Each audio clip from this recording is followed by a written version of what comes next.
find a music track to play. God, what's the music track for revolutioning conceptually? What have we got for that in our commercial video games soundtrack? Bet. What do I have that feels revolutionary? Oh, if you have something, there's that one fire Strange away. Journey theme. True. I remember you marking out at that when we brought that in. Hell yeah. Yeah. I'm a big SMT head.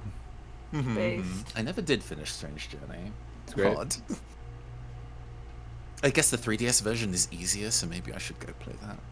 Yeah, well, it has a bonus dungeon you can go to at any time that you can really just overlevel yourself pretty quick in. Hey, sometimes if you're like, you've got the strategy right, but your numbers just aren't the correct ones, then that just saves some time. But yeah, I get you. It's really funny because you can cheese EX bosses early in there, and when you cheese them, you just get it as like a demon you can summon. So you can just go, fuck it, hey, early game bosses. Hey, meet Lucifer. Zeus upon ye. No, you can't use Zeus. You can't use Lucifer in those games. That's a Persona thing. Oh, is it? My mistake. Tragedy. But I do remember specific, like, its atmosphere was pretty great. I remember Sector Carina, like the demon shopping mall. Yeah. Like, oh, this area is a vibe. Yeah, it's fun. I like it. I'm a big fan of I always want to call him Soil, but the little fucking chaos guy with his little fucking chaos gremlin. Bugaboo. I like those two. They're just hour. buddies. I will send out my nothing ads. weird happens.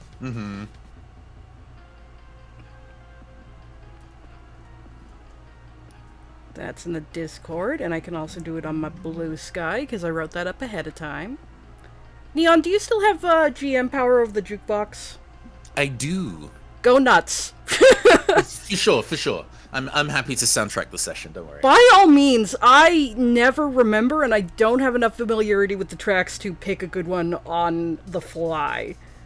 Yeah, I appreciate that a lot of this is just stuff from my own collection, so it's... I appreciate it! The fact that you're like, hey, do you want a bunch of, like, looped exactly music, just that I have, and I kneel at your feet because you're so powerful? I've not had to add to it for quite a while, unfortunately. Like, running my own APs is something that got heavily put on the back burner a year or two ago. So I've not had the need to kind of go back to the mines and put new stuff in, and there's been so many good new game soundtracks in the last 3 years or so that I really would want to loop for usage and things. Oh, but hey, God, in due yeah. time. It'll keep. Oh my god, the one thing I don't have that I should probably have open. I should have chat open, probably, offhand. Yes. Speaking of chat, hi chat, how's it going? Hi, chat. Yes, we are super live, aren't we? We are multiple live. I assume, unless 3 of us have been dead the whole time. You'll never know. I may be a skeleton with a microphone right now. Who's to say? No one can prove otherwise. There's no live feed. There's no dead feed either. What did you say that there was a social post that's been put up that I should? Oh yeah, I just at? Put an @ on my Blue Sky. I don't. Gotcha. I think there's an official Stabbiness account, but I don't have the keys to that and don't intend to ask. So. No worries. I just posted on mine when I remember.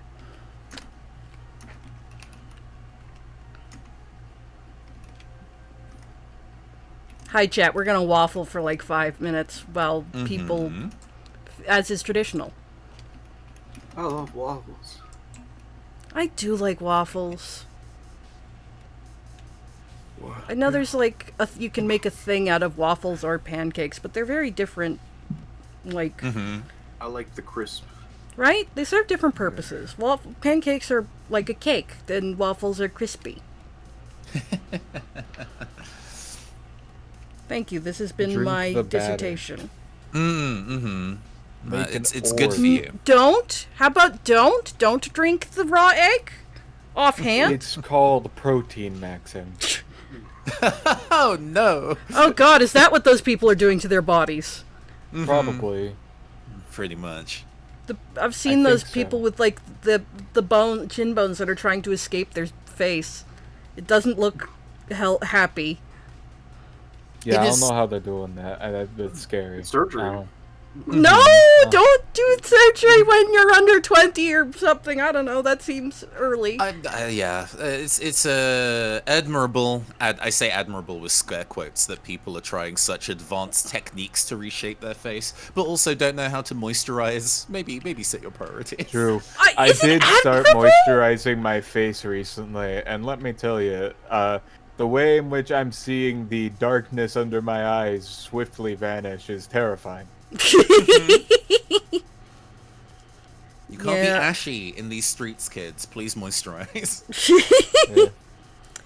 Yeah. Regarding the raw egg thing, I think it actually varies depending on country, because it all depends on how like standardized on how the standard egg handling is. Like the one thing I heard, don't know if this is accurate, it's just what I was told, is that like washing the eggs to get like chicken debris off of them actually removes a kind of like protective coating that makes it harder for diseases to get in. So Kind of. yeah, like It's a whole thing. You'd have me talking for an hour and a half, though. oh, you know the egg secrets. Well, I guess we don't have time, an hour and a half. We have like 5 minutes. Basically, at the end of the day, you should cook your eggs no matter what. Yeah. But like at the end of the day, your risk of salmonella poisoning is mostly down to, in the most briefest way I can say, is hey, if you're buying your eggs directly from your grocery store, probably don't eat them raw. If you're getting your eggs straight from like a chicken coop that you have in your backyard, and you can probably eat those raw, you're fine. Because but like that like protective coating stuff on the outside doesn't actually matter that much. It's more Okay. so that it keeps them fresh a little longer. Oh, interesting. But like it's the same thing as like you can keep them fresh longer also by just refrigerating them. Yeah, So like yeah. like they're Simple sold option. in the refrigerated aisle in Canada, but I hear that in like somewhere in Europe, could be Britain. I vaguely Yeah, the UK doesn't wiggle my hands. put Yeah, they just sell eggs them in on refrigerators. on shelves, like because Yeah. it's Also, fine. you're missing the third option. If you are Gaston from Beauty and the Beast, you may eat as many eggs as you like. That is true. That is his right. Yeah, his pecs crush the bacteria internally or something. Yeah, Listen, he's but, not gonna. His death will come by do other your means. own research, and hey, if you're researching, you go, I trust these eggs from this store, and I don't think I'll die, and salmonella isn't something I'm particularly afraid of, go for it. Yeah, this is not legal advice. This is not legal advice. Learn to cook, please. Yeah. Take a good We- slurp. Alright, that's been about 5 minutes of faffing. Let's get into it. Hello, folks! Welcome to TTRP GACHAPON. I am your host, Wandering Mask. Today we are trying out the Lasers and Feelings hack, BreakFree, which is... I will copy-paste and put the link in chat if I remember that my laptop doesn't use my desktop's mouse. Joining me today, we have... people who I will make introduce themselves in an arbitrary order. J-Man, say hello. Hi, I'm J-Man. I do stuff on here every now and then. It's very impressive. Yeah. Neon, say hi. Hello. I am your androgynous android late night DJ, the Neon Caster. It's great to be back again, to be a revolutionary. And the average professionalism in the room rises just by virtue of you having spoken. Thank you for that. Our averages appreciate that. Piff, say hello. Hi, I'm Piff. I like to do a casual thing, like stream and video game. I hurt my thumb. Smile. No! I forgot about the wound. Gamer moment. Everyone, please send your well wishes to Piff's thumb. I'll take them. Yeah, you can send them to J-Man's thumb. Nothing will wishes. stop you. Easy. We've had some audio adjustments since last time, ? So, chat, it's up to you to tell me if people need audio balancing. This introductory bit, this is the sound check. This is your chance. If I don't see anything, I'm just going to continue as though everything is fine. Much like much of my life. So today, we are playing BreakFree, a Lasers and Feelings hack, as I said. For casuals like myself, a hack is just someone took a system that already existed and went and hit it with a hammer to make it more the shape they wanted. Apparently this is a really common thing to do with Lasers and Feelings, which is a one-page set of rules that is incredibly simple to pick up. So we don't have a lot of complicated rules with this one. However, and I will sort of have a longer conversation about this with the folks in chat in call with me in just a minute. This is a game about themes, specifically having to do with social revolution and against oppression and unjust systems. We're probably not going to do any heavily specific references or get into anything too heavily, but this is an improv show. We not sure where we're going to take it. So if those kind of heavy themes are something that you're not really up for dealing with, that's okay. You're allowed to just sit this one out and go watch a movie or something, or play Minecraft. I don't know. Yeah, please protect your spirit. If we thank do you for get hanging into out with us. Yeah. Yes. We're probably not going to get too dire and deep with it, just because we're only here for a couple hours, but we're still likely to talk about some of this stuff, even in passing. And if we do specifically hit on any particularly currently relevant shit or go into stuff in detail, I'll try to make sure there's a content warning on the video description when this goes up on YouTube. But no specific plans, but we also, on that note of, hey, we might be touching on stuff that goes a little heavier today, I turn to my fellow players. So gang, we need to have the discussion ahead of time. What are we comfortable touching on with our game today? I would say that, especially for those that are tuning in, are likely to be familiar with the kind of tone and content type of Decolonized Dungeon, yes. Which is ostensibly a comedy show that is about things. The title's very subtle. You know, and if we're generally comfortable with that level of energy, I'm happy to maintain that, where it's kind of like, a lot of this is allegorical for direct real world situations, but not in a one-to-one, but it's something that we can take seriously in character, is largely what I would like to do today. But I think that is actually an excellent benchmark for us to start at and circle around. I'm very down for that. Yeah. I also agree. Yay! Consensus! The power of democracy or something. Anyway. I also enjoy some good old-fashioned emotional whiplash. It's true. It's true. He do. He's very good at it. I have flashbacks to watching Carbon Interface. Anyway. Hey, emotional catharsis in RPGs is it's good good and cool. Shit! It's really good shit! So, let me... Also, if folks are probably pretty familiar with when I'm on the show bringing this up, we could particularly reuse the script change toolbox as our safety tool while playing, especially if this game is going to be about things. That seems a sensible thing to include. Yes. Summon that from the ether. By all means, yes, go ahead and put that on, and I will make the little built-in Roll20 deck of Go, Stop, Pause also available. The safety deck, which comes free with Roll20. On the right layer. That would be great. That would be fabulous. Thank you, Roll20. Safety deck. please feel free to Mask to wiggle that into a position that is on camera for you. No worries. I basically just this game is very minimal rules. We don't really need a play map, so we can really just use the map for visual aids and doodling, as is our custom. Fabulous. So, we have gone over these safety tools before. Jamin and Piff, have you both been present in games where Neon has presented these? Yeah. Yes. I thought though so, it but I wanted to has check. been a bit. Yeah, so Neon, if you want to very quickly run us through them again, I think that would be totally appropriate.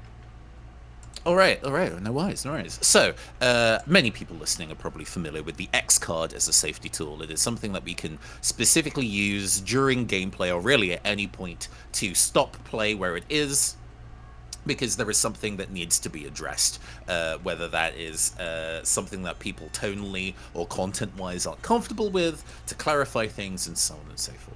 The Script Change Toolbox by Brebo Sheldon, it kind of expands that idea and has essentially a set of video playback buttons to remind us of the various different ways that we can interact with this safety tool / narrative device. To go down the list that you can see on screen. Pause and resume is largely what you'd expect. This is largely what people use the X card for, to stop play and then kind of address an issue. Frame by frame is used when we want to proceed carefully through a scene. This might be a scene that we do want to see, but contains topics that may go into a place that we don't want, or otherwise we want to check in every step of the way.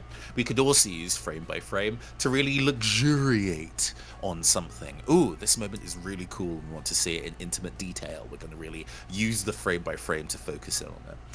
Fast forwarding would be what would be a fade to black in most circumstances. Oh, we know what's happening here, but we don't want to see what's on camera. We're going to fade to black and move to the next scene. It could also be like an action movie style smash cut to the next scene, a dramatic scene end. Instant replay is often used for clarifying things. It's the scene just ended, it was good, but there was a lot of information. Let's hit instant replay so we can go over the highlights or the important things we want to take away so we don't miss anything. Instant replay could also be used in the way like, oh my god, that was so sick, let's go see that again from another angle. Let's go look at a different person's perspective of the cool thing we just saw. And rewind exists as a clarifying tool. If you've ever been in a situation where you have said something in character and then the GM goes like, oh, well, if you're saying that, then this is going to happen. And it's like, oh, no. Actually, that's not what I meant. If now I understand what the circumstances is, this isn't something my character would say. You can hit rewind and wind that back and play out. Because there are some games where having a gotcha works, but to be honest, not many. It's usually much more satisfying for the table to be able to be like, okay, that's not actually what I meant. Let me take that from the top. In general, I like to try and see if there's a way that we can use these in a session in a cinematic way, because highlighting that safety tools can be used in low-pressure environments and for fun is as good as using them in circumstances where it is actually a safety concern or a clarifying concern. Abso-heckin-lutely.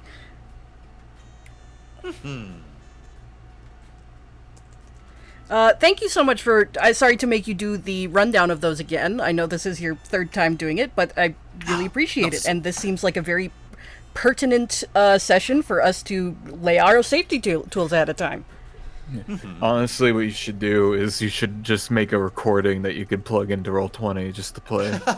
For when you're not here, but we need to put this in.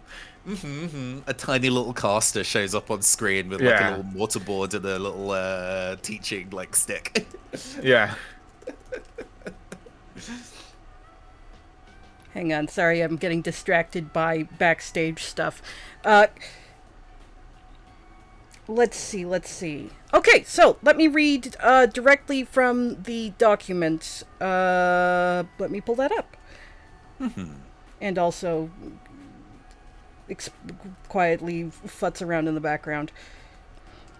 Do you need me to vamp? I can vamp. Oh, go ahead and vamp for a couple minutes, yeah. Oh, shoot. Heck yeah.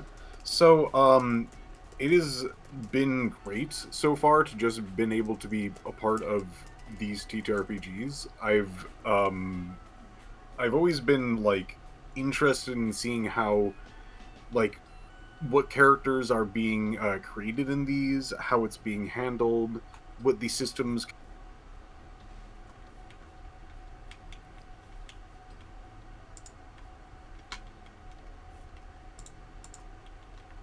to see others and have them like grapple with the scenes and other people and the direction and whatnot. It's really something that allows me to understand role-playing a little bit more. I've been doing it for a while, but like it's very much a closed bubble in just like, these are my close friends. I know my own stuff, but like this allows me to like really stretch and see how others do it in different systems. I'm also like a very like tactical person. But it's nice to let go of that every once in a while and just kind of go like, we'll just see where this goes. I always like look at playing tabletop RPGs as somebody who now like does actual play as a career or whatever.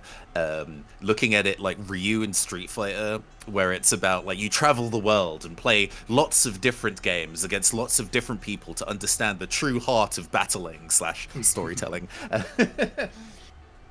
I always feel like I learn something new whenever I play with a new person, and playing systems that I'm not familiar with, especially in terms of like mechanical core. Hi, I'm here. Hi, Nico. Hi, folks. This is what I was doing in the background. Nico was invited to this game, but I managed to give them the wrong time for the start time, so I was quickly patching that error in the background. Hi, Nico! Hello. I'm eating. Eat your food. We're still doing intro stuff. I thought we started at 6.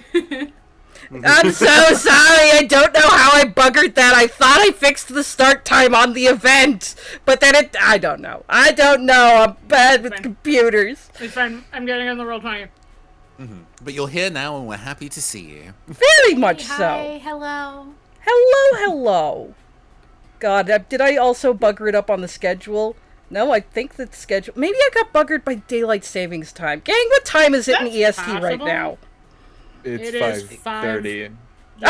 Okay, so I did get the schedule right. Thank crud.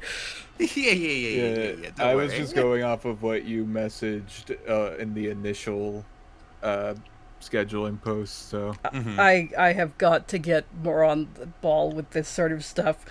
I'm doing my best, but somehow something always goes like 2 hours wrong. That's okay. It's okay. There's a TTRPG GACHAPON. One day. It is! This is the vibe! I'm actually matching the level of intended energy right now. This is, See, this is thematic cohesion. It's what we professionals do. This is by design. Joyous and slightly manic. Exactly! Joyous and slightly manic I should have tattooed on a forearm. Also, Nico, you're gonna notice a series of text messages on your cell phone. And I saw them. That's like literally the only reason I checked, because I was like, this is wrong. Thank you, J-Man. I saw them and I was like, what do you mean am I up for the game? The game is in an hour. How did I even do that? Because I got the time wrong on the event initially. You know, I should have done my backup plan to call you. I should have done it. I should have called you live on stream. Your content now, Nico. I would have been in the kitchen. It's fine. It's not the first time I've talked to you in the kitchen. Nico kitchen casting. Anyway, I made syrup and I have a shrimp sub. Ooh. Nice. That sounds fucking awesome. But yeah, Nico, we have actually not got started yet. We were just talking through the fact that we're going to be touching on some, like, potentially more real stress-related themes. Talking about our safety tools. Yet. Yeah. So I'm literally about to start reading from the doc. Okay, cool. Because if you had already started playing, I would have been like, I'll catch y'all next time, fam, but... No, you're here. My procrastination drags you under like quicksand. You're here now. You can't escape. Alright. BreakFree, a hack of John Harper's Lasers and Feelings. Game is licensed under a Creative Commons license. You are everyday people in an unjust world you want to change. Your goal is to resist exploitation, build communities, and ensure future generations will be able to grow up in a just and joyful era. Your power and independence have been taken by guile and force, leaving you to resist your oppressors in both the halls of government and in the streets of the cities. Players, create characters. Choose a style for your character. Optimistic, cautious, confrontational, empathetic, bitter, media savvy, or ingenious. My thought going into this was to play someone who had a job like... so here's my starting concept for if we didn't have anything to roll with. Some kind of industrialization era under a private barony where machinery has... the industrial age has kind of started, and there is now exploitation of workers to work with incredibly powerful but also dangerous machinery for not enough money, where the money is going to the landowner. And in this loose concept, my first thought was an engineer who was like one of the people who installed the machines and whose job it is to maintain them. So maybe an older engineer who is now bitter from seeing what these things have done. I was actually going to be... I was already thinking a little also about the scenario involved, and I was like... Ooh, go for it. Would we be down to go lean in on that? And I was going to be like, oh, sci-fi, like mechs exist, but maybe we can kind of split the difference, and it's a... like, oh, these are big, chunky, hulking metal mechs rather than, like, sleek Gundams. Oh, I'm loving this. How does that strike like folks a at the table? brutalist Steambot Chronicles, if you will. Yeah. Hilarious. Good. Yeah, hell Our good yes. Our good Trotmobiles, yes. Let's go. Does anyone else have initial thoughts for which of these keywords they'd like for a character? I would like to go for media savvy, please. Ooh, that's a good one. I I like got the that. idea of somebody who was known before, and then circumstances have changed, and they've kind of retained a little bit of how they operated or being a face, even if their job now is not glamorous. Yeah, your job is to run... it could be to run the propaganda, and you're more and more aware of that, or goodness knows what. Yeah, lots of open avenues. Yeah, I have an idea for what I would like. I would like to go for bitter. Ooh, then I'll change I mine would to like to- cautious. Yeah. I was thinking someone who is extremely exhausted, has been kind of run down already, has been doing this shit for a while, and is like still fighting, but has hit a point where they know how this shit goes, you know. Yeah. I think I'll make my engineer so that she's cautious now rather than bitter. Like, hasn't been around long enough to become bitter, but has been around long enough to see people get ground down under the wheels, and is staying careful and very, very slow to move because of it. Oh, point of order. I Yes. don't think this game is GM-less. Oh Yeah. my god. My god, there's a GM table! Does Sam to ask who GM a question? Well, Yeah. If you specifically want to play Mask, I can leap on the sword of GMing this. nope, point. you know what? I didn't have... screw it, we're doing it live. I've asked you to take the GM reins before. I will put on the hat and sidle up, and let's see how fucking far we get. Okay, sure. I believe in you. If you want, I can jump on the blade as well if you're not feeling it. Nah, you got a character concept already. Let's fucking go. Alrighty. It's the little guy's big try, I say of myself, an adult man. Let's fucking go. Hell yeah. That's what I'm talking about. Piff and Nico, do you know which of these keywords you're feeling? I'm looking at optimistic and being like, this is a chance for a stupid little guy. Mm-hmm. This is a chance Based. for a silly little man. I will take cautious. Hell yeah! Get that representation. Okay, now, everybody, I'm basically just gonna ask you to keep track of your own things, but I can actually also keep track of them on the beautiful, majestic, inbuilt notepad that we call our screen. So, J-Man, Yay. y'all carry on thinking about your characters from the other keywords. I'm going to keep a beautiful, meticulous track of what you've chosen with my glorious mouse-driven penmanship. Hell yeah. In terms of choosing a role for our character, then, in that case, we have options of teacher, medic, parent, spokesperson, reporter, cook, or fighter. I want to pick cook for this. Like, I was in a very media-savvy facing job before, and now I've been removed from that line of work. I'm now just the way that I'm assisting the community specifically by being a cook. Hell Yeah, yes, that's I cool. love this. I have to grab medic and shake it with my tiny hands. Yeah. Oh god, you're an optimistic medic? Oh no! Yeah. Listen, no, she has to be. She has to be, or she'll die. Yeah. How long will that combo last? For So as long as it can, or she'll die. I like the spokesperson is speaking to me because I really like the idea of a bitter, burned out spokesperson who has to keep on talking the good talk to try to get more people onto this fight, you know? Ooh. Somebody who's really dying on the inside on this, somebody who's really having to just like keep chugging along. Rally the troops! Inside, the troops will all die. Hell yes. I'll go with reporter. Ooh. Cautious reporter. That's the kind that presumably has stayed alive.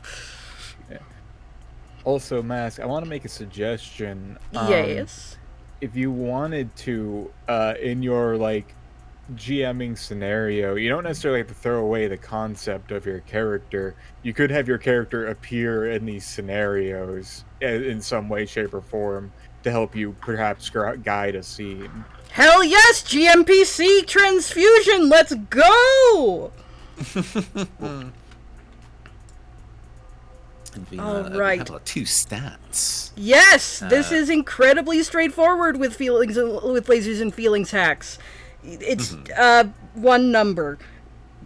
It's a number from 2 to 5, and it's basically, I'll just read it. Choose your number from 2 to 5. A high number means you are better at break, introspection, planning, cold rationality, calm, precise action. A low number means you're better at free, intuition, diplomacy, violence, wild, passionate action. So how this works is all rolls in this kind of game are done with a d6, and let me see if it gives me. Yeah, if you're using break, you want to roll under your number. So if you're rolling using free, you want to roll above your number. So if you have a low number, if you want a low number if you're good at free, and a high number if you're good at break, and a middle number if you want a 50-50, both of them. I'm very tempted to set it to 5 and be high break. Min-max I a character love- in a game that does not require min-maxing. Yeah, do I was love also like, min-maxing I could just conceptually. sit at the very corner. I am For the placing best. mine on 3. A bold man! Yeah, you have 4 total numbers to pick from. It's not a very complicated system. I'll also take a 5. Are you going high or low, Nico, with being in the corner? I'm deciding which one is funnier. Are we gonna mean- get? Are we gonna get 3 5s? No, I think I'm gonna go 2. We're about to make. Listen. She's doing her best, but like in a strategic way. This medic is going to be the most free. Absolutely. Oh no, 2 means it's not strategic at all. 2 means you're wild. Wasn't it? Yeah. Oh wait. Oh wow, I thought it was the other way. Yeah. Low Do you member wanna means be you're the better other at side then? Do you wanna intuition, also be 5? diplomacy, wild, passionate action. You're allowed. 2 3s and 2 5s. I love that. Yeah, for us. again, there's only We 4 numbers to be choose 3 from. 5s, kids. All right, Let's sick. go. And Okay, an so inspirational freedom fighter name, like Cassandra or something. yeah. Or something. I never got that, so I was just like, alright, Kirk Sterling. Kirk Sterling it is. Alrighty. What is a good mech pilot name? Like the most stereotypical. Amaro. Yeah, I was gonna say Amuro Ray, but you know.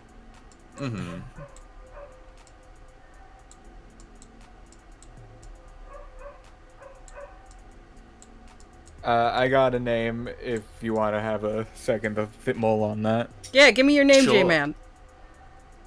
Yeah, my character's name is gonna be Run Me Goalie. How do you spell that? Was it me your bird? I don't think so. I was gonna say, listen, that sounds familiar, J-Man. Remy was the bird. RUMNEYGULLEY. Right, oddly familiar that. Carry on. Actually, I wonder why. Yeah, I forgot to mention this is a universe of anthropomorphic bird people. No, I don't think so. I did not previously agree to this. Neon, what was your number? A this 3? this is Hikaru Blaze. Oh, fuck yes. Let's go.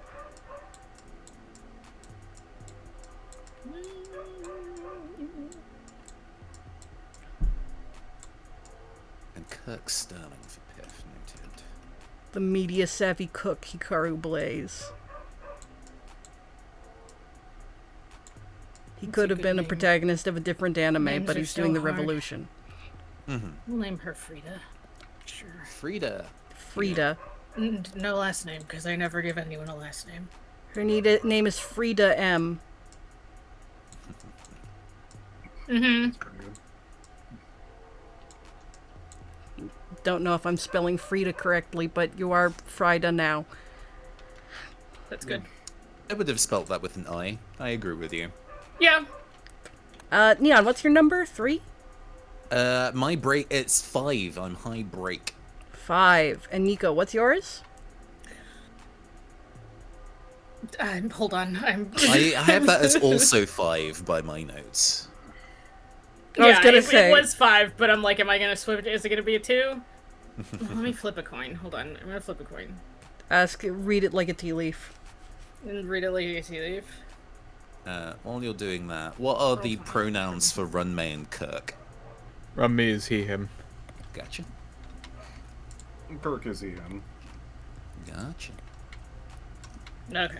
It's weird too. I'll be the 2. Hell yeah. What's This Hikaru's is a balanced pronouns? Party, go back to 5. Oh,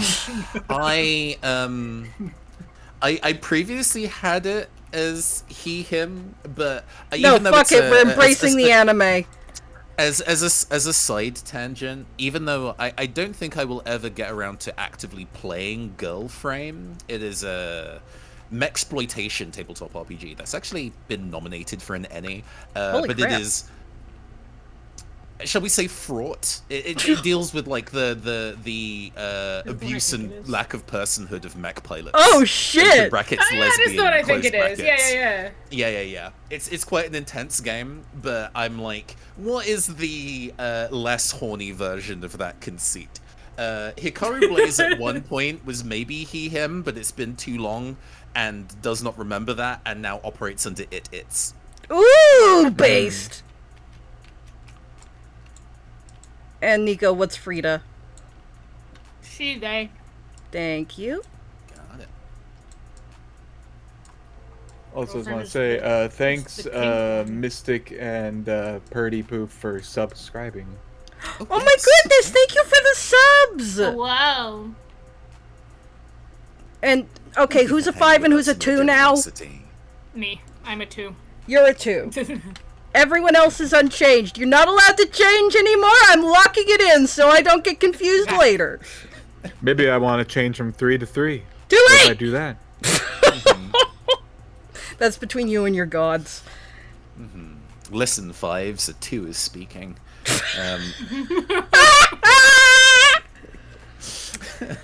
Alright. Moving on down the sheet. Clothing and equipment. The clothes on your back. Nothing that would make you stand out in a crowd. A cell phone with a sliver of battery left or an unused burner. A bottle of water, inexpensive or decorated with stickers. And a mask, homemade or out of a box. Player goal. Well, we can get more into inventory as it comes up, I think. Player goal. Get your character involved in revolutionary adventures and try to make the best of them. Character goal. Choose one or create your own. Some examples. Save lives. Escape this place. Hurt those who hurt you. Run for government. Tell the world about this. Find your family or dismantle the oppressors. Let's see. We can Save actually... lives. She a medic. If you have ideas for this going in, please feel free to talk about them. If you're still waiting for inspiration to strike, we can carry on to create the region and see if we get anything from that. I think I have leaving it nebulous, character goal, atone. Oh, that's spicy. For what? We'll find out, but... How very girl frame of you. Oh, son of a biscuit, I've been writing on I have an the map idea layer for this entire mine. time. But it's kind of like two mashed into one. It is help get the revolution to a point where it can stand on its own 2 feet, while also making enough cash on the side to be able to live a peaceful life. Ooh, dual goals. What will happen if they are at cross purposes? We'll find out. We'll find out.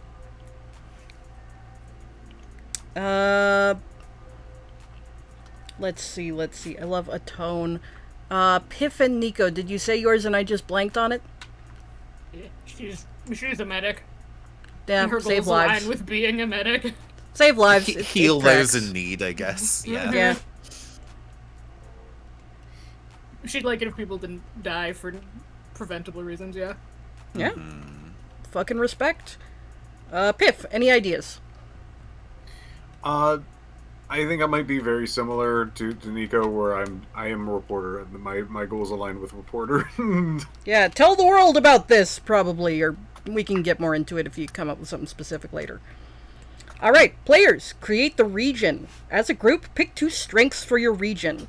Long-standing legacy, distant but strong allies, natural beauty, spiritual landmarks, easily defensible, active leadership, or community food sources.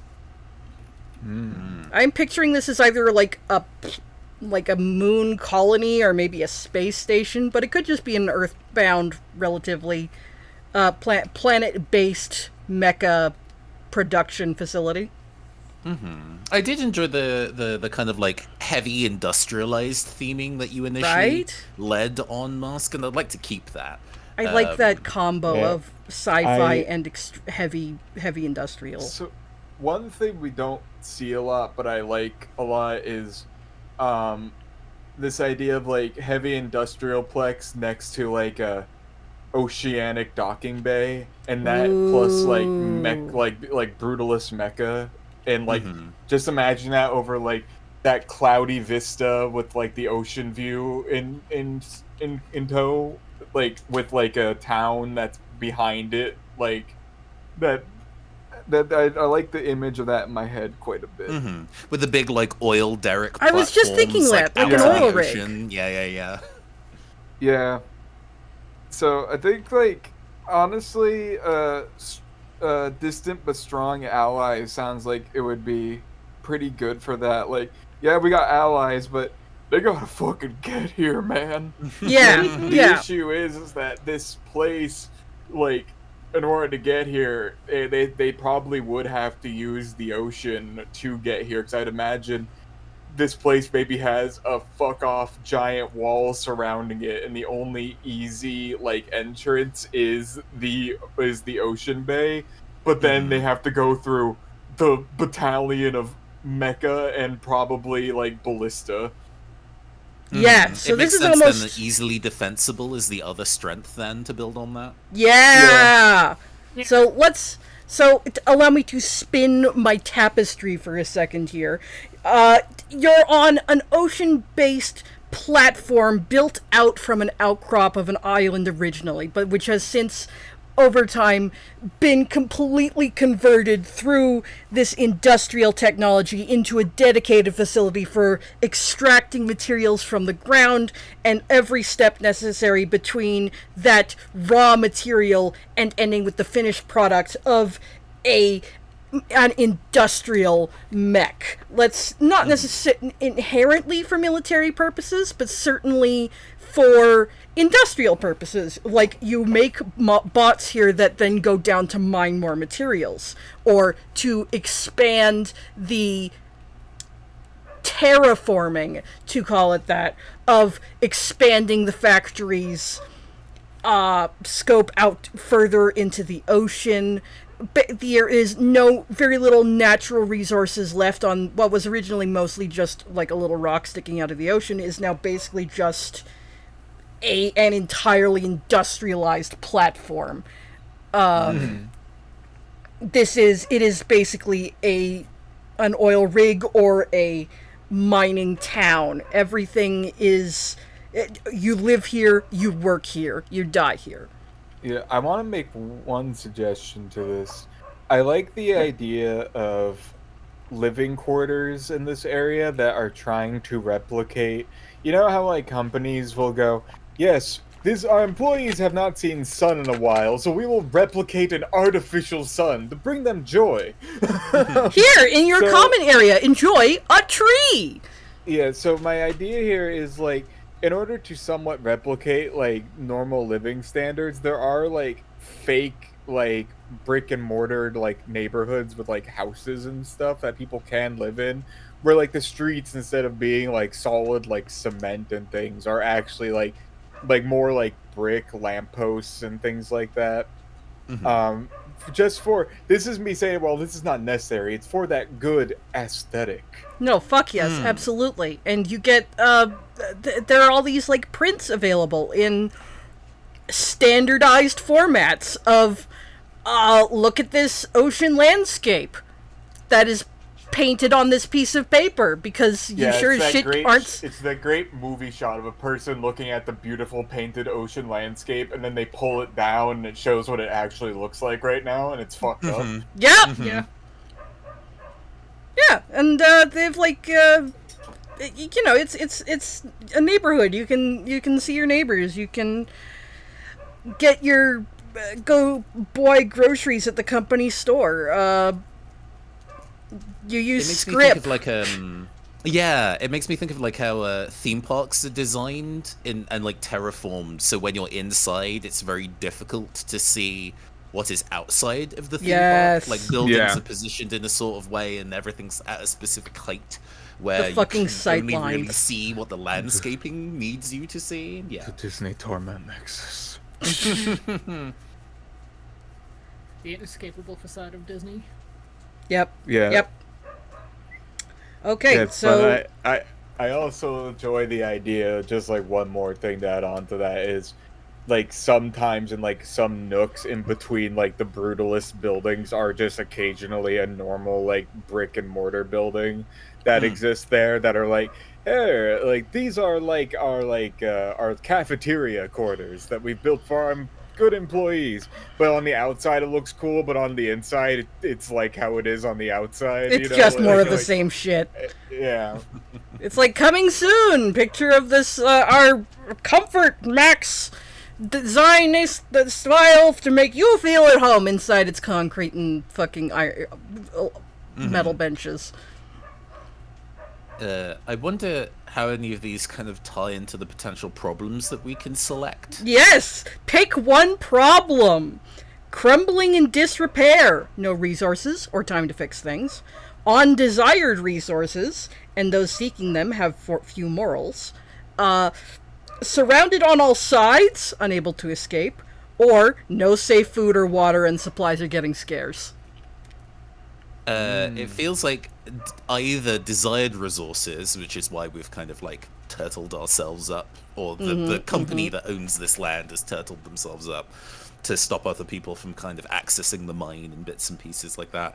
Or if it's from our perspective specifically, it's surrounded on all sides. We kind of can't leave. It's not necessarily a matter of like, well, this circumstance is terrible and I'm leaving. It's like, great, try. Yeah. Everywhere else is worse.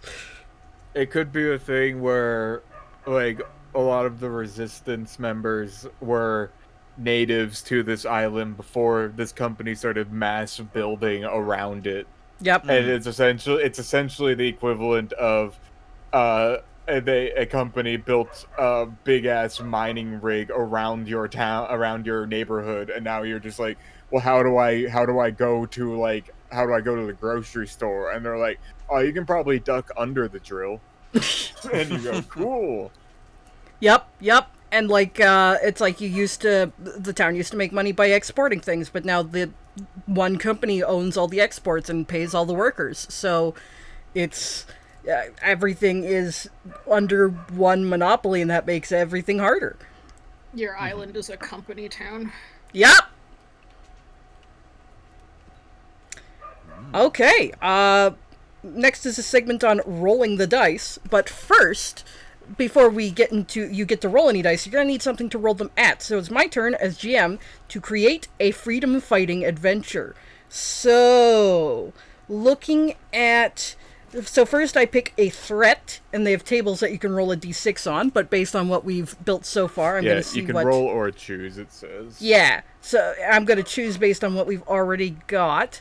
So, you can choose rich elites, colonizing settlers, powerful politicians. I think we're looking at either rich elites or powerful politicians. Either a politician in charge of the town has led it into this direction for their own gain, or rich elites, the head of the corporation that is in charge and is slowly squeezing the life out of this place. They're like both of them. Right? Yeah, they have become in this one. distance, everyone is the same guy. Yeah. Many such cases where they are many the same such guy. cases. So yeah, let's the head of the company and also elected mayor of the town. Which one came first? Wants to corrupt, mislead, separate, disband, destroy, disgrace, sabotage, undermine, exterminate, abolish. Let's say the environment working class, which will hoard they're gonna hoard wealth. And possibly enforce safety. So they want to, let's say they want to, I think they can have multiple overlapping goals where they're trying to undermine the working class and destroy the environment as they take everything that this mine can produce and grind the people working. I think it's let's focus mostly on the working class. They want to sabotage and undermine the working class to hoard wealth. They don't want to pay their workers. They don't want to make sure their workers are safe. They want to exploit the land that the workers are living on. Classic. The CEO doesn't think of anyone else's people. So, it's the classic company mindset of making as direct line of possible of your wallet into their wallet. So, GM, run the game. Play to find out how they defeat the threat. Introduce the threat by showing evidence of its recent badness. Like, I'm just reading out the blurb here because it's... why not? We're throwing off the game. Before a threat does something to the characters, show signs that it's about to happen, then ask what they do. Call for a roll when the situation is uncertain. Don't pre-plan outcomes. Ask questions and build on the answers. General GM advice. And then there's the flip side of it is advice on running longer form campaigns, which we will not really need to be looking at today, so we'll mostly skip over that. In that case, then, where are we starting out tonally? Okay, let's see here. You all have been a member of this town, unless you say otherwise, for much of your lives. It's it's a little island, but it's had a couple of towns on it that have sort of been condensed into this one settlement right over the mine, as the line between town and company town becomes ever blurrier. Wages are going down, and new advances in this machinery has led to a boom in the resources that your island's mine produces, which eventually, somehow, it's in the quiet, insidious ways that it does, in ways that no one didn't seem to be that bad at the time, but even if they were, what could you do about it, has now led to a point of it has weakened your daily lives to the breaking point. You used to be able to walk up to the store and get something, but now that store is company owned, and the money you spend is distributed by the company. And prices keep going up and pay keeps going lower. Also, with the new machinery that's being introduced, these giant mechanized drills have been incredible for these mechs with these drills on them, and construction units that your own materials are producing in your own factory. That's led to jobs, but these jobs are with technology that is still not totally, well, maybe it's better understood in some places, but the people in charge of installing it and running the jobs that are available to you have little interest in the safety of those working around it, and mostly interest in your speed and efficiency, and the demands keep rising. Let's see.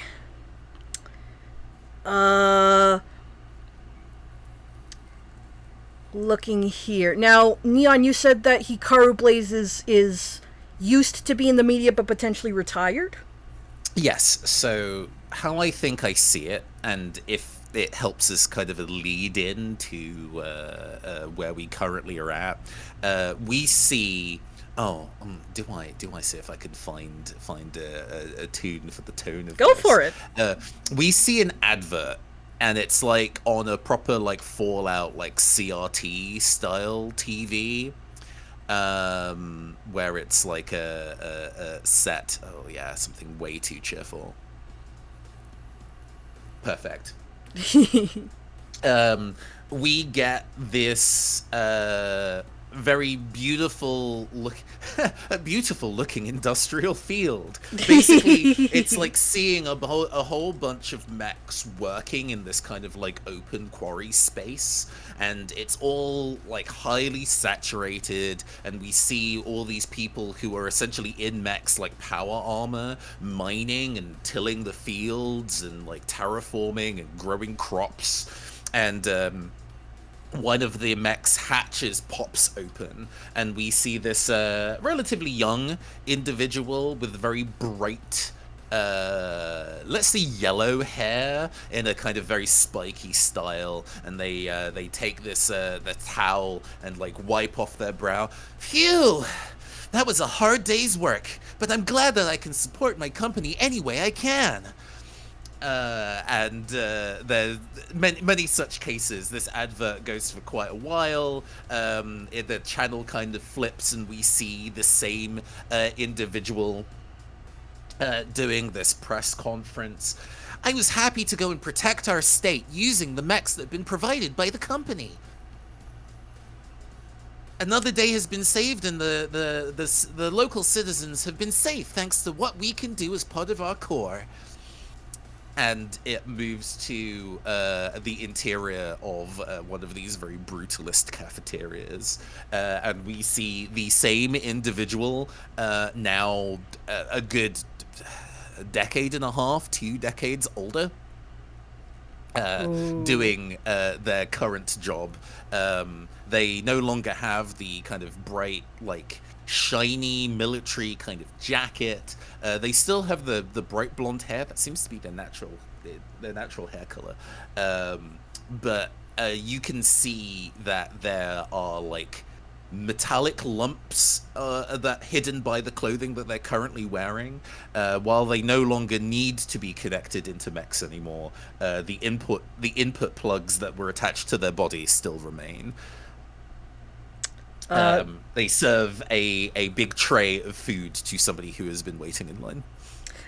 The cafeteria has one of these old CRT monitors playing whatever channel happens to be most popular and least annoying at the time, wrapping up one of these old rerun commercials that have not been updated in something like probably the last couple decades. If and it says Starwell Industrial Security Unity, and the person getting the food from you is obliged to pull out. They have their money ready, but they count out the coins to picking it out just enough to cover whatever the cost of the meal is in this lunchroom cafeteria on the site. I imagine. No, you're good, man. It doesn't matter if you're a little short. Just save some for later, you know. The person doesn't meets your eyes very briefly, and seems to have a moment of hesitation before pocketing the coins and walking away quickly, maybe before you change your mind. This is you are working a cafeteria on the factory floor. The miners in the mines will have to not be emerging until the end of their work shifts and have to bring their food down there. So let's see. It looks down the line at the other people who are queuing up. Yes. Assuming that one of them may be part of our party. Next. Yes, Kirk and Frida, you are both in line, both on your break, such as it is. Piff, your workday looks a little different than Frida's. Frida, you are a medic. You went to medical school. You have on-job training. You are mostly you are a member of the deeply understaffed medical facility. Your job is technically mostly to give out painkillers and charge for them. Anything more expensive than that is kind of frowned upon, and you also weren't given full training for it. But that doesn't necessarily how you handle your job is up to you. Like, how do you handle people who give you a frowny face on when you do more than give someone an aspirin? I don't think she cares about the frowny faces. I think she has occasionally gotten the, like, hey, you can't keep doing this because we don't want to spend the money on it talk, and she's like, you got it, boss, and then just, like, keeps doing it anyway. God, because, yes, like, absolute icon. We don't icon. have medical staff, what are you gonna do, fire her? Pretty There's much. like 3 of us, do you want to have 2? Fuck yes. And Piff, you have... Oh, I got one for this one. Ooh, go for it. Kirk sidles up with Trey, slid across, and goes, hello, fellow workmen. I am here for food? Oh my god, yes. Thank you. Perfection. Run me. I am going to run this past you as your character. You are already a part of the organized resistance with your notion of being a spokesperson and having seen this shit. Are you here to get some lunch, or are you here to maybe try and fish around to get more people on board. Runme would absolutely be around here to get more people on board. Runme doesn't trust the whatever swill they are cooking up in these cafeterias. Runme is 95% sure they're mixing something in there to cause chronic fatigue of some form. It's chemically guaranteed to contain nutrients, as guaranteed Chemically. by our Starwell doctors at Chemically registered guaranteed trademark. to have just enough calories so you don't die. Right? A dead workforce is a lazy workforce. Yeah. They're expensive. Runme, like, just so you guys can finish this interaction, because I just want to see where this goes, watches Yeah. what this thing going on between Kirk and Hikaru in Yes! the corner. Now that we've established everything, I'm so... Yes, please. There's like a gentle raise of eyebrow. Are you looking for the stems meal, the protein meal, or the special? You glance. There's like a camera glance up to the information on the wall, and there's like 2 lists of nutritional information for the stem meal and the protein meal. There isn't a listing for special. I see. What's the special? She like pokes around like, what's in that? Oh, you want the special? Sure. Not too many people have asked for it yet, so I still have some backup. Yeah, sure, I'll take that. Sorry, What it is it? I kind don't of know. reaches to a different kind of compartment. Most of the kind of cafeteria line, the food is behind glass, but one of the panels is like metal, so you can't see behind it. They produce a sandwich. Bullshit. Yeah. Oh, damn. much Has is the bread and sandwich? everything. Uh-huh. But that's not gray. It's done surreptitiously. I think we see the peak of the top layer of the sandwich above the metal partition. So, it was Runmei that was like asking specifically for food, right? Makes eye contact. So, Kirk, I believe. Kirk came up sorry. and said, "Hello, fellow kids." Gotcha. Thank you. Sorry. So you're looking for the stem, the protein, or the eyes to sandwich, eyes back at you, the special. You should get the Oh. special. Oh. Kirk, when you pull out the sandwich, you see immediately eyes back up to him. He has a small notepad that he's writing. Oh God, your sandwich operation. It's been made.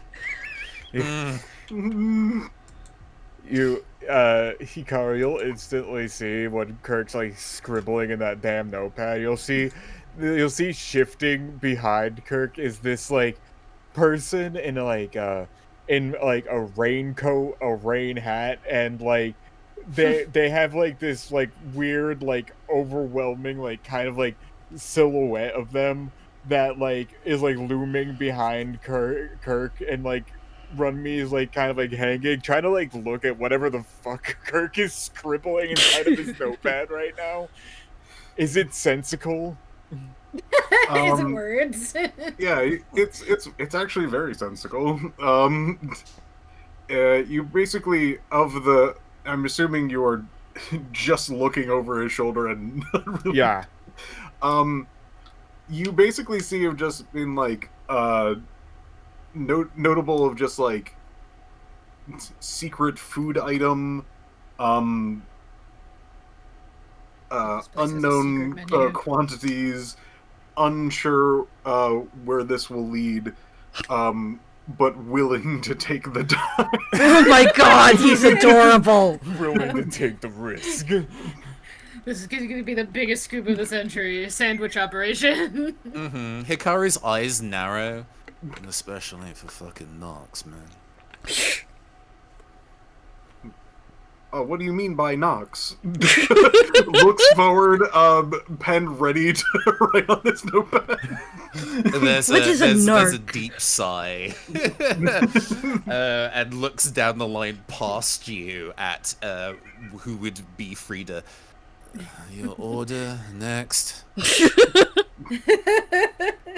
Thank you. What did Kirk wind up getting from Hikaru? Hikaru did not, with no actual answer to the question. Hikaru Nothing! did not serve. Yeah. He got nothing. Frida took a sandwich. Frida popped in and was like, what the fuck is this special? Ah, shit, it's a sandwich. Took a sandwich, That's cool. Yeah. Yeah. Rummy I think Eve's, actually... yeah, go ahead, sorry. Rummy's actually gonna, like, speak up seeing Hikaru be, like, very secretive about this special. Rummy's, like, gonna, like, raise an eyebrow and kind of, like, look at Hikaru and go, you make those yourself? Yeah. Those, like, got your special flair to them or something? Hey, a large chunk of my working hours are in the kitchens, and I have additional time after I'm done making the set menu, so I can make extras. I mean, There's a hazy glance into, like, the middle distance. They're like, it's not making eye contact with you. Yeah, there are, Hikaru does work in the kitchens, and the fact is that, the nutrient slurry is shipped in frozen in, like, bricks and bags, and you reheat it, and that's basically what you serve.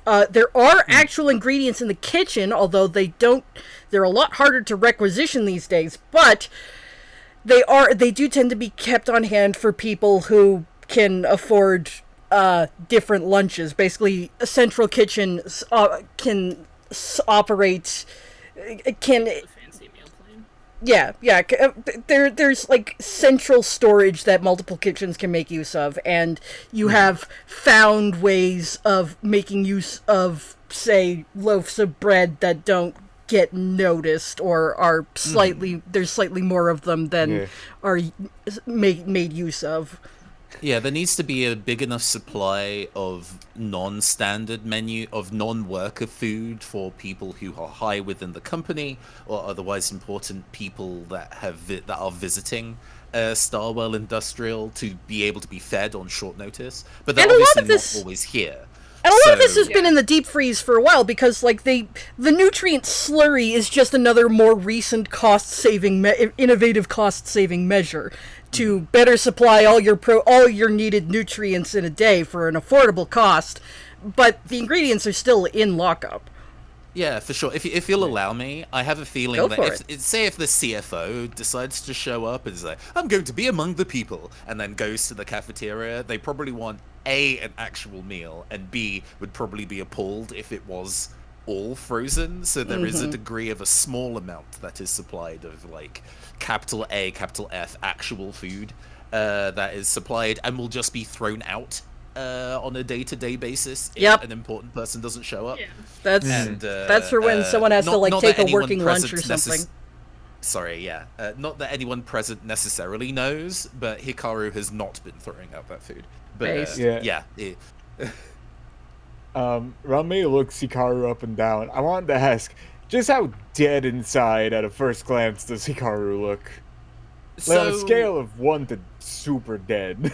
I very recently watched Naruto and then was like, it's actually about child soldiers, and just the narrative refuses to accept. Right? What if... Yeah. What if the narrative did accept that all of these people are child soldiers and how haunted they would look?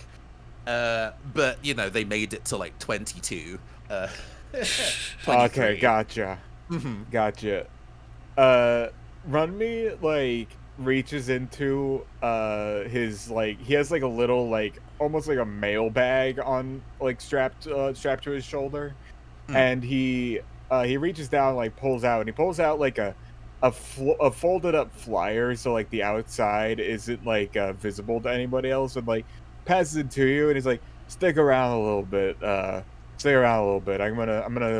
there might be some stuff that might interest you. Also, real quick, hey you, he points at Kirk, you. Who, me? An ordinary worker? You. He's a very ordinary worker. What the hell are you writing for, man? Oh, it's, work notes. That didn't answer my question. Notes for what? For cooking on sandwiches? I asked you who you were writing for, and you just said yes. Don't take this sandwich away from me. A BS1 goes down. Goes behind the partition. A small woman looks at you very seriously.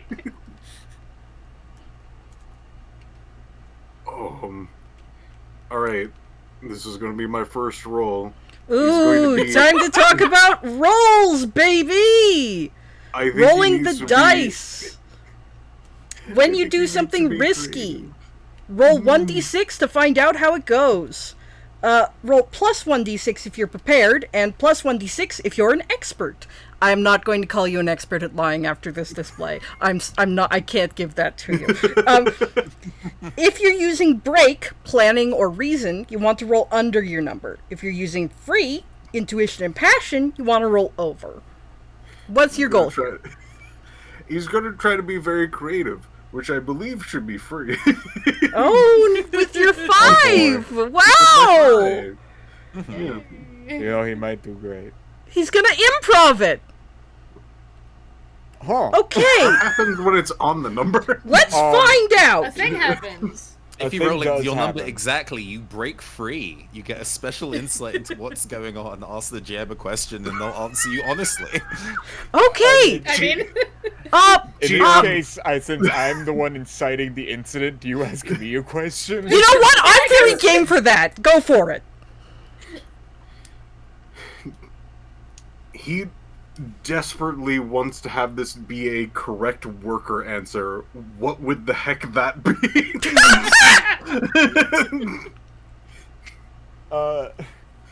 A correct worker answer towards run me goalie guy who is not a worker right now.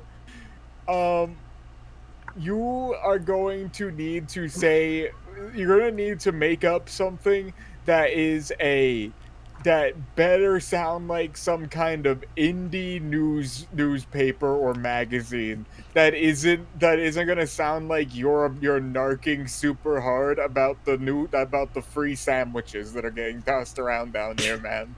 Or else Rummy's gonna kick your ass. Oh, that's perfect. Getting insight that this person in front of him might not be a worker or even a manager. He might not even be a part of the system. this guy didn't fucking work here. Oh my god. Kirk saddles up to him and basically, like, weirdly gets close to your ear and whispers, Fuck you doing? I'm undercover reporter. Don't tell anybody.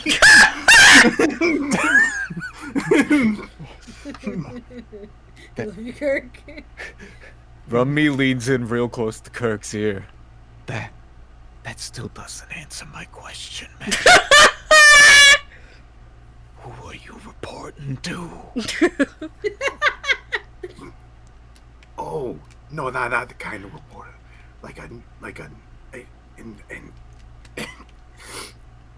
He coughs in your ear. Man, it's a good thing no one else is lining up, because this is, like, completely taking up. lozenge or something? No, I'm not used to the work air. Excuse me. No, I'm an individual reporter. I self-published. I mean, all right. Why didn't you just say that? Because I'm undercover. If I'm undercover, then what? People won't think I'm a worker. I don't think you need to be undercover for people to not... What? Trying to get the scoop. Shifty eyes that you cannot see because he's beside your head.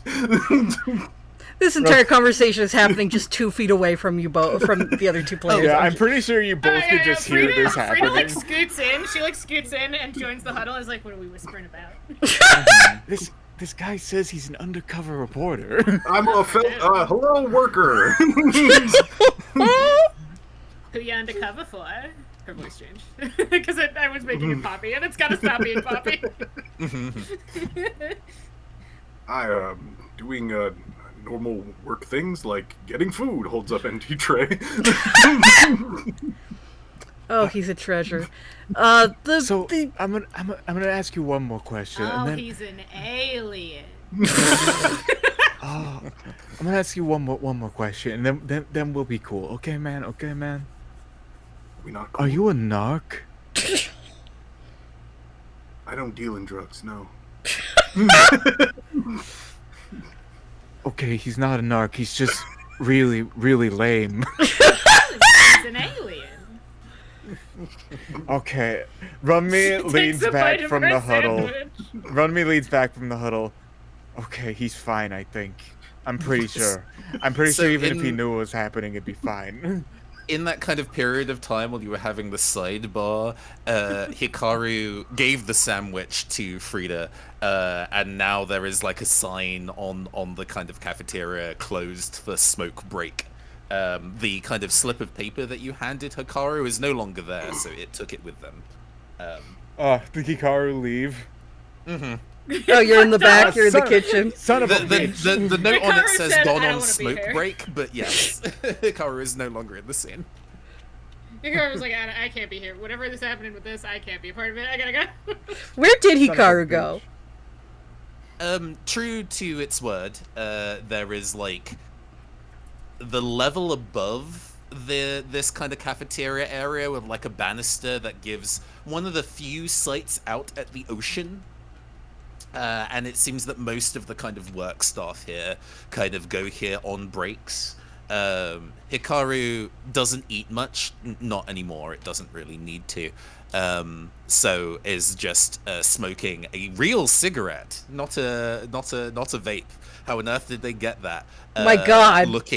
Looking at the very grey sea and like the sun probably starting to set at this point. I'm imagining that behind the building, which the exterior gives the facade of this is the cozy eating dining area to improve your psychology. The inside is brutalist. The back area is just... Just a hellscape. Yeah, there's no fucking care about what this place looks like. It's just blocks of metal of each individual space jutting out. You can see the ocean through like a gully between different structures. Just this little sliver of light and water as the sun descends over the pipes and the smoke. And so you're outside taking your smoke break. The people inside the diner cafeteria. The little TV in the corner, up in the corner, has been playing the same kind of like general entertainment programming. Recently, come to pausing at the top of the hour for company news from. The latest press release from Eustace Starwell, regarding exciting new advancements. Let's go to that live. And Starwell going, yes, the head of the company, previously mayor of this town, presumably still mayor, although it's less of a relevant title when he's everyone's boss, a man with greased back blonde hair, smiling, and the kind of smile that money can buy, speaking at a podium unnecessarily elevated in front of one of the few nicer looking buildings that must exist somewhere, saying, yes, I'm happy to announce that our Model 5s are going to be our most advanced prototypes yet. And with the exciting new advances in efficiency we've been able to produce over the last fiscal quarter, we're looking at producing more than ever before. One of the people in the crowd says, how do you speak on the allegations of unrest within the workers of your company? This question clearly annoys Eustace, though his smile doesn't waver. A vein on his brow seems to throb somewhat, and he speaks over his shoulder quietly to someone, and one of the suited figures behind him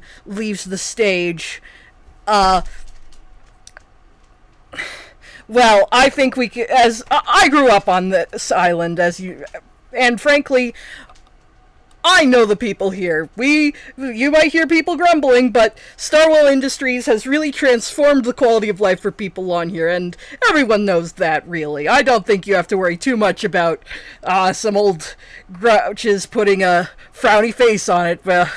I think everyone here is grateful to have a way to put food on the table every day. Caught in the corner of the frame is the journalist who asked the question, being grasped firmly by a couple of suited figures. The camera quickly pans so they are out of frame.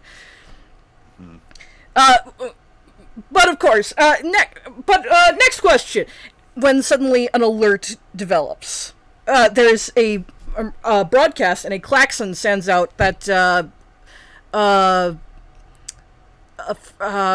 Hikaru, you also hear on your smoke breakout back. It sounds like there has been, it's one of the safety alarms that's going off, and the emergency broadcast an emergency broadcast interrupts the press conference on the screen. Warning: chemical leak detected in your area. Evacuate location immediately. Warning. And with a stream of repeated warnings, both audio and running in a tag across the screen, with a map of the local area depicted with arrows indicating escape routes. You hear the screech of metal under the klaxons, and shrieks, and something terribly, terribly wrong. A smell begins to fill the air. What do y'all do? Oh, fuck. Everybody! Frida immediately stands up, like, climbs up onto the nearest counter or table and is like, single file! We gotta get out of here! Oh, yes, of course. I actually would like to know what Hikaru is gonna do real quick. Yeah. If as people kind of like move outside of the building, and we kind of get the shot from on top of the building of seeing the people who are inside the canteen like file out, it leaps off the top of the building and kind of lands, not intentionally next to you, but camera work and serendipitous fate, as this very spindly looking young man kind of 3-point lands next to you with like a reasonably solid thud for how skinny they are. All of you quickly make your exit, and you see down the street, such as the streets are in this place, more like channels of metal, fog rising from what appears to be a crack in the... Not quite a crack, but certainly a busted seam, a pipe that has punched its way up from the pressure of its own burst, destroying the overlaid metal sheets of tiling laid down over it, and is pumping a luminous fog into the air. You see people with gas masks, some people hurrying others out of the area. One such person goes, telling you to get out, directs you all down another side passage that seems to be the only way left, not cut off from further egress. Someone staggers out of the mist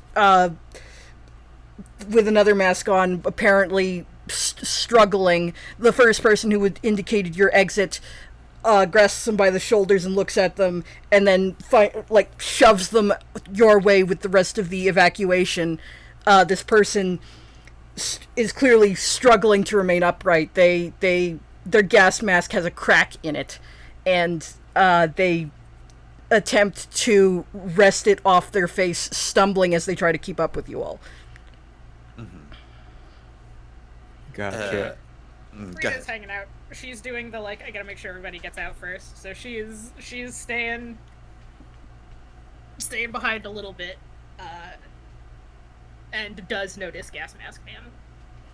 Yeah, so Gas Mask person is, sent towards you. The person evacuating people, directing the evacuation, seems to see you with the medical uniform and is waving you off, but then this other person staggers out, and they grasp this person who is struggling to walk and basically not so much as shove them at you, and they basically point at you, and it's muffled through the gas mask, but they basically point towards the exit path and say, "Get them out!" She salutes. It's like, all right, buddy, come on, we're gonna get out of here. All right, She's you help. tiny. Yeah, this itty bitty lady carrying this big fucking worker, who's already like clearly struggling under their own weight. Anybody want to lend a hand? She's tiny. She's so little. She's little.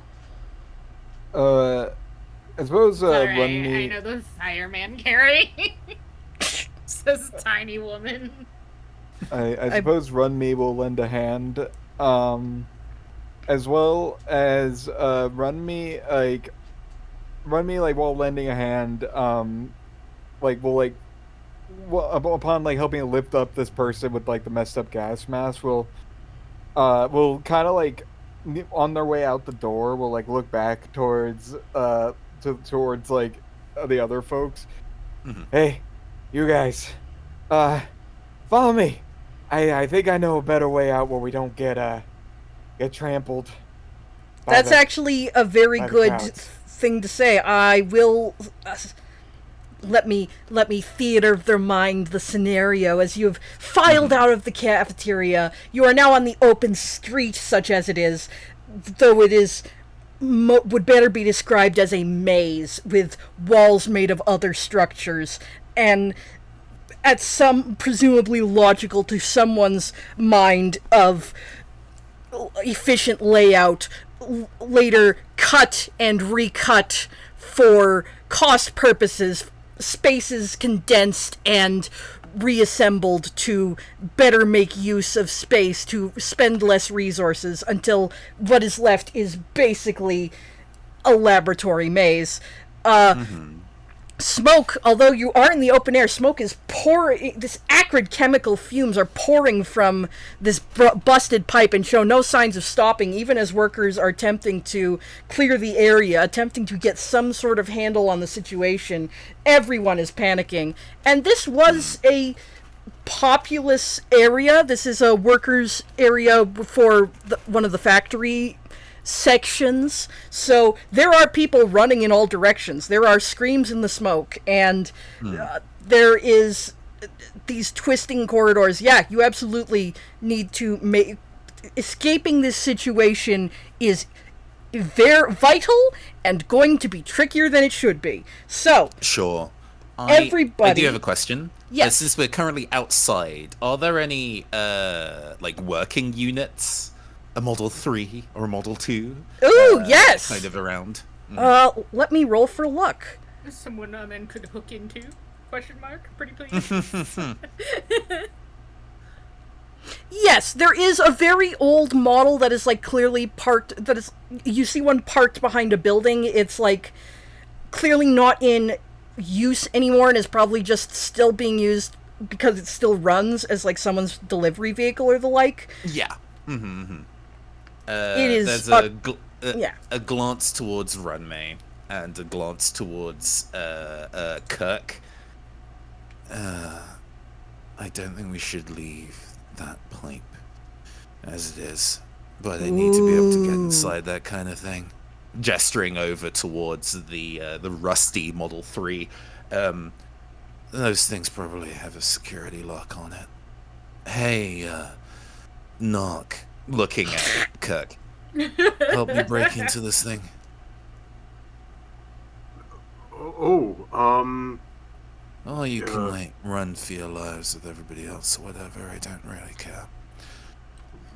The person who has been struggling with their gas mask finally, with shaking hands, and some assistance, has managed to remove it and is choking. Their face had clearly exposed to the chemical at some point, even though the rest of their protective gear seems to have mostly kept them safe. Their face is covered in welts that are already beginning to look infected. Yeah. I think we should focus on what Hikaru and Kirk are doing first, then we can do that. Mm-hmm. Either or, I'm happy for it to just cut back and forth. Just ahead of time, let's frame by frame on potential medical horror on what's happening to that guy. Let's not get into too detail on that. But noted, it's looking bad. Hikaru kind of like runs over towards the heavy load unit. Is it locked, or is it something that being able to get inside will be? It was a 4. It's locked.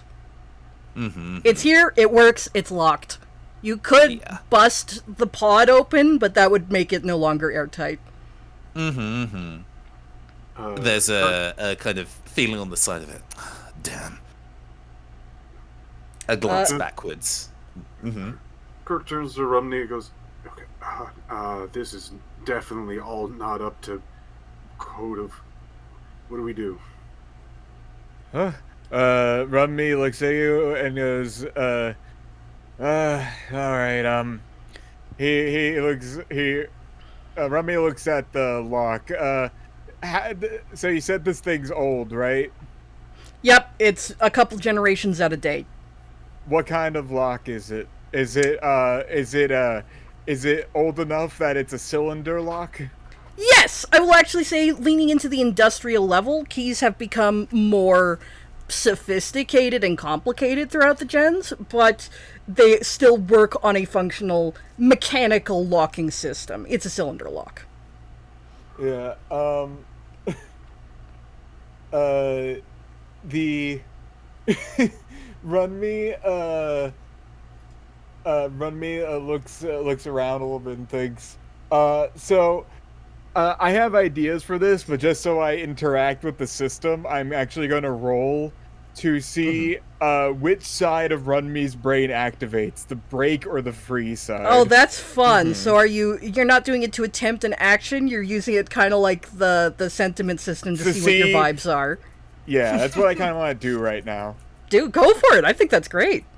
4. That would be, I believe that is my my break side. Yeah. So that would be, okay, Rummy looks at that and goes, alright, Rummy, like, digs into their bag, and you see, like, Rummy has, like, a bunch of these, like, flyers held together, but Rummy, you can tell Rummy's been in a very scrappy situation. They can't afford damn paper clips. These bags these flyers are held together by damn hair clips. And listen, bobby pins are cheap.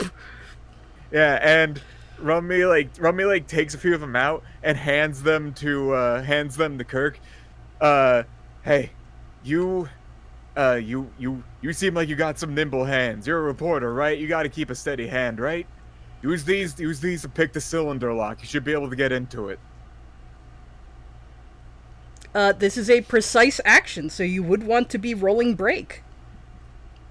In other words, you want to roll under your number. Yeah. He, like, looks at it and just nods quickly. He had to break into things in the past, but this is different. Let's see. This is real different. This is creepy. Oh, hey, incredible. Fuck yeah, you did! Yay! You can also, I would also let you roll another one, just because you are receiving assistance from Runme, so... Oh, true. That's still one success. You did manage it. You did manage to, and Piff, I'm actually gonna leave this totally open to you and let you decide. Are you an expert at lockpicking? Like, you mentioned having to do it before, but would you say that Kirk is an expert? Would Kirk be an expert? Yes. As a cautious reporter, roll another d6, my friend. Probably know how to lockpick. Roll another d6, my friend. Okay.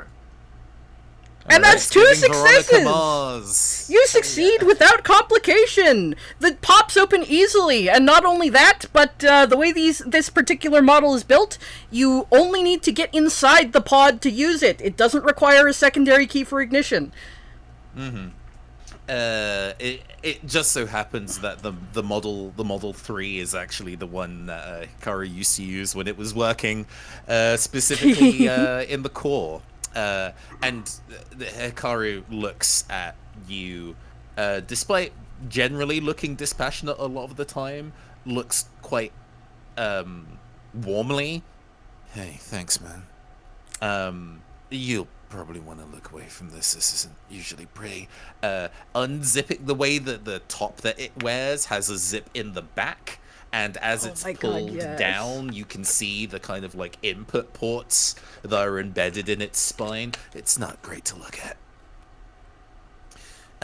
Without going into the finer details, I'd like to go and make a check to essentially interface with this thing and try and essentially use big metal hands to clamp the pipe shut. Yes, I will actually say, Nico, the person Frida has been assisting this whole time, whose face has taken some damage, has been coughing and trying to clear their throat. You're able to help them somewhat just by virtue of basic medical knowledge, like clear their throat, get some water, but they basically gasp and they point out and they say, there's an overflow that's supposed to catch this, but the pipe shattered from too much pressure buildup. You gotta redirect it. And they will lend you a dice to help you in your attempt to redirect this currently billowing pipe into a safer circuit, basically. Gotcha. So I'm rolling one die to do it. And I will say, I'm rolling an additional die because I'm expert at I was gonna say, I could consider you an expert in this. Like, you have the body modifications specifically to pilot, you served in the Corps, you know how to use a mech, so go ahead and roll me 2d6. 3d6, sorry. I guess it'd be 3d6 with the assisting die. Yeah, with the assistance of the GM, of the NPC. This is a going by a logical maneuver. I'm rolling. I'm trying to. Yes, I would say you are trying to do precise action again, similar to the lock picking. You are trying to direct it in a specific way. That's 2 successes. You succeed. You kind of freak out the guys who are trying to work on the pipe with what minimal tools they have, who do not have, like, it's clear that they've been kind of blockaded from dealing with it because some of them have, like, basic PPE, but not enough to take directly getting blasted by this chemical straight in the face, and they've been trying their best to, like, shut it off. Someone's like saying, why isn't it shut off yet? And because we can't get in touch with blah blah blah. Clearly they are struggling, but you are able to No, please go on ahead. I was just doing a in agreement. Thank you, I appreciate it. You are able, using this mech, it's old, but it's familiar, and that basically cancels out the elderly state of it. So you're able to wrench this pipe into, you can see the other place it would have connected to, and one of the other people standing by who is able to, as you get it into close enough position, use some of the repair materials that they did have on hand to loosely wrap the loose connection between the conduits, preventing the majority of this chemical from escaping into the air. Further, at least. The clouds of it still hang thick and layer coat the metal buildings around you in a luminescent, dangerous sheen. As the mech moves past some of these workers who are trying to triage, they get a glance inside the cockpit who's piloting it, and for like a couple frames of this footage of what we see in the TV show that this is. Yes. It is a youthful and sparkling individual, wide-eyed and happy to do things. Yay. And, the fucking and the wait, I've seen that person. Is that the person on TV? They look distressingly familiar. Yeah. I swear you've seen them on TV or in an advert or in a news story at some point ages ago.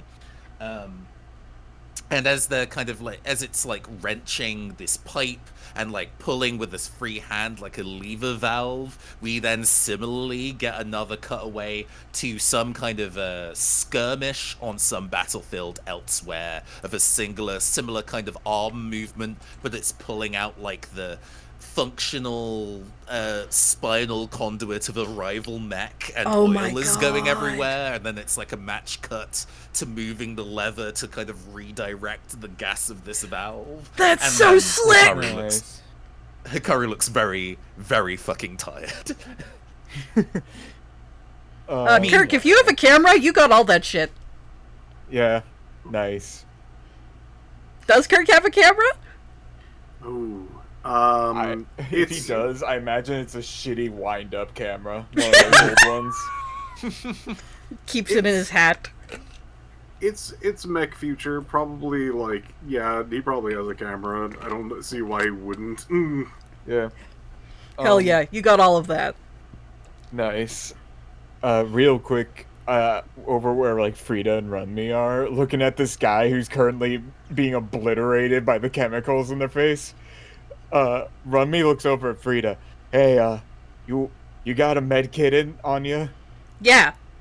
Frida, would you like to give me a roll for proper treatment of this person using what you have on hand? Nico? I'm here. Am I? Okay, Am so Yeah, here. You're making me think I'm muted. I don't know, you were quiet for Yeah, so you long. were very quiet. We didn't hear you respond right away. Oh, I'm here. Yay! Okay, yeah. Yeah, but like Okay. Rummy's just like, do you have a med kit on you? Would you like... Did she? It's her break. I would imagine. Yep, Like, yep, it's she's- sci-fi, future question mark, sci-fi, alternate timeline. It's Yeah, fine. 'cause- If you don't have one on you, which you probably do, there is Oh, there would be definitely ones one the in the area, diner. for sure. Yeah. So, In the yeah. cafeteria. You do, because like you see like Rummy's like, if you pull out a Yeah, med yeah, kit, yeah, you're gonna see Rummy like go, cool, because we're gonna do this real quick. You see Rummy reach into their bag and pull out a fucking roll of duct tape and just start to unzip it. Duct tape fixes all your problems. You know what? Hold on to that. We might need it. I don't know. Yeah, I'm gonna like- patch up their mask, and I'm hoping you got something in there to reduce the swelling in their lungs and throat. I will count that as another assist, Nico, if you want to make a roll to try and help this person. Yeah. All right. How many d6s are we? So you're an expert in this, so you get one She's an for expert in the this. one for your attempt, one because you're an expert, and one because you're being assisted. So 3 d6.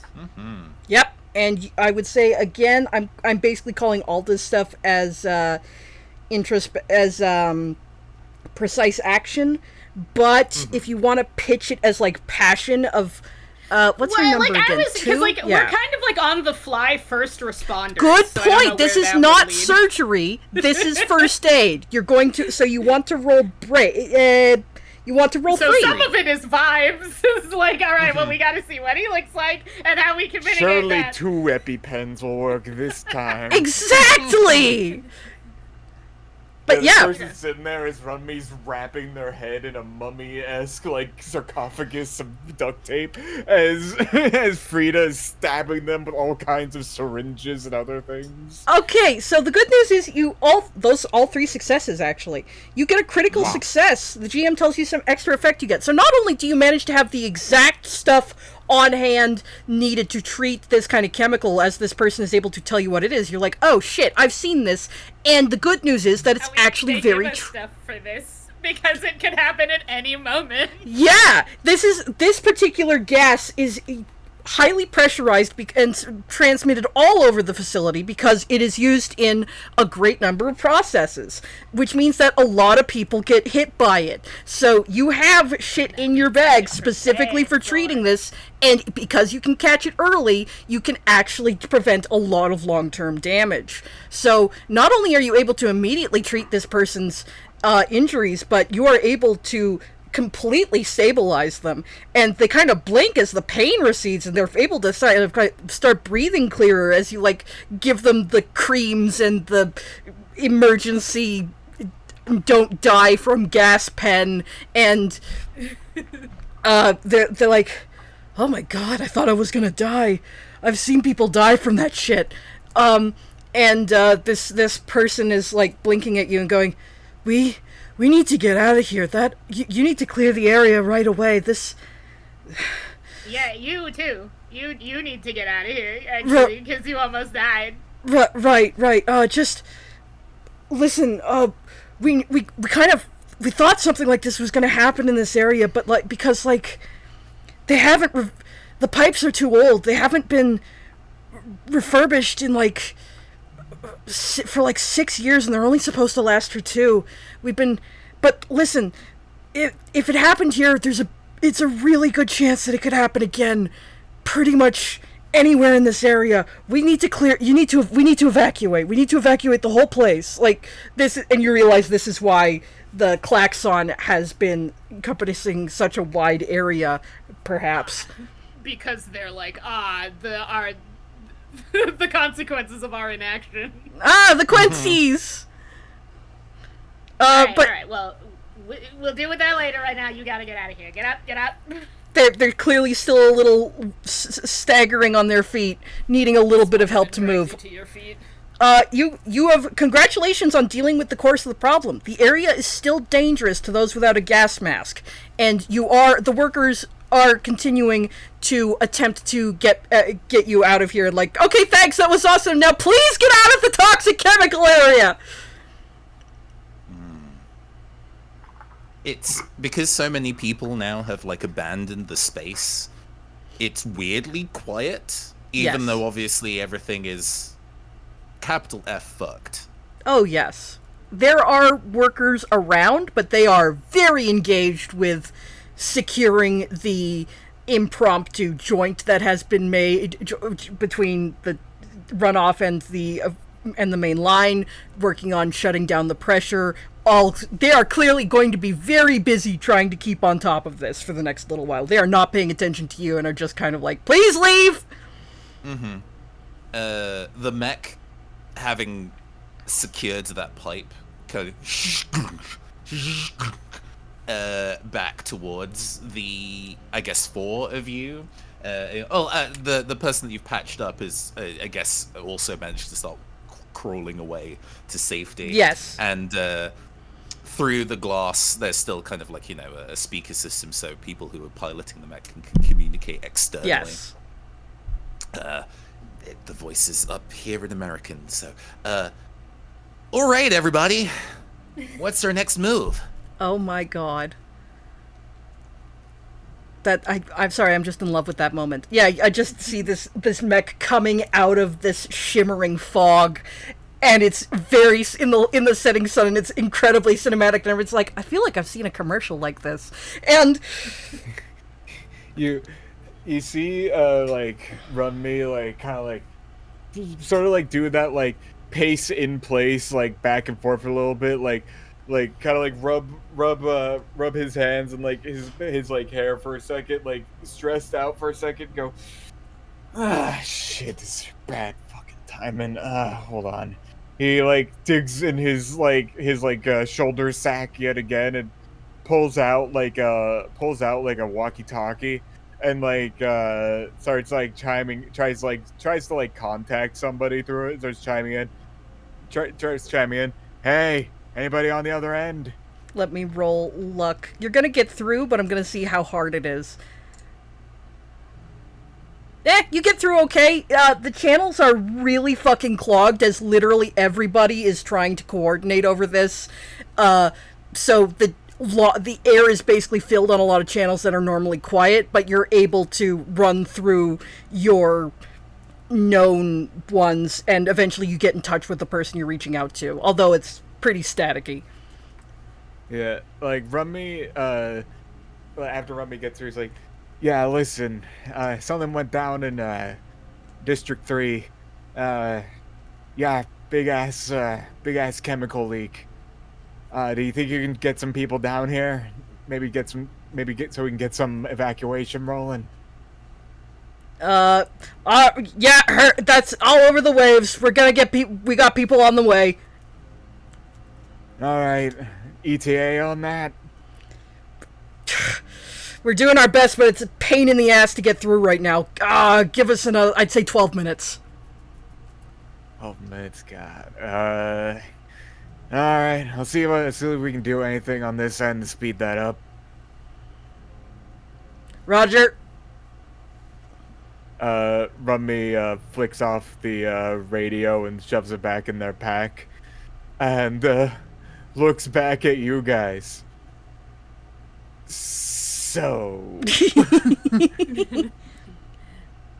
What's up? You got friends somewhere? yeah, hold on. He Are starts you a digging. knock? No, fuck no. Don't ever fucking say that to my face ever again. Rummy starts like digging through their packs. Oh, I got a thing for this. God damn it! Like Rummy looks at their pack. Rummy had like has like a sheet that they like normally read from. When my it comes to God. times like this, but it's like. God Would you damn like it, a when pamphlet? No, like when goddamn when I unhinged the damn hair clips from it, they blew away in the wind. Yeah, Shit. they've been melted by the fog. Okay, alright, that's fine.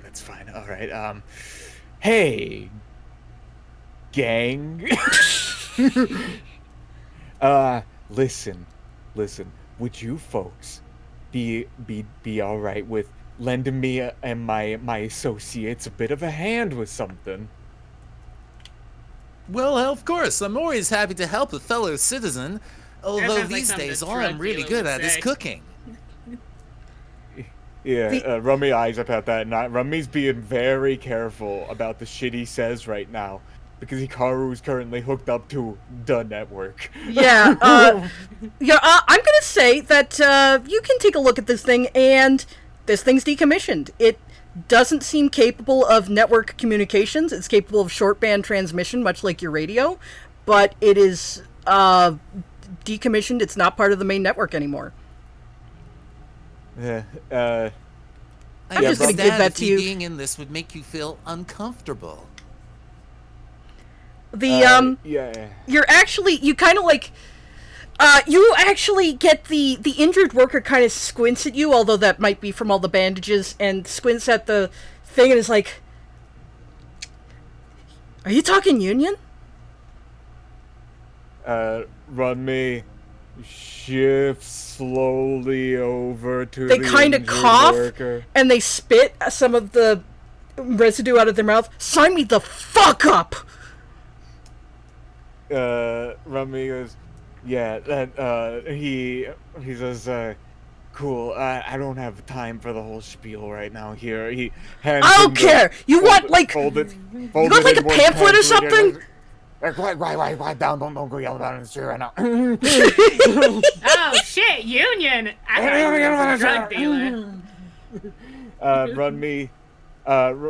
Runme's concern is Runme. Actually, I'm gonna do a roll for Runme to try to get a gauge on if Hikaru, while connected to the machine, if Runme shows any signs of anti-corporate behavior, if that machine is going to obliterate Runme and Yeah, go atomize for it. him. I would just say, how to do a contested roll with this system.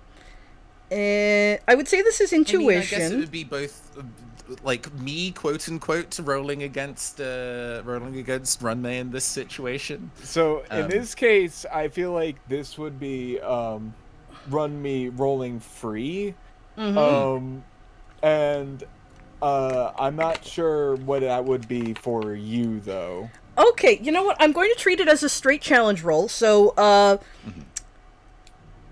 yeah, feel free to roll one dice. You're trying to roll free, so you're trying to roll over your number. Yeah, I don't know if I get any bonuses to this. Because you're just trying to intuit.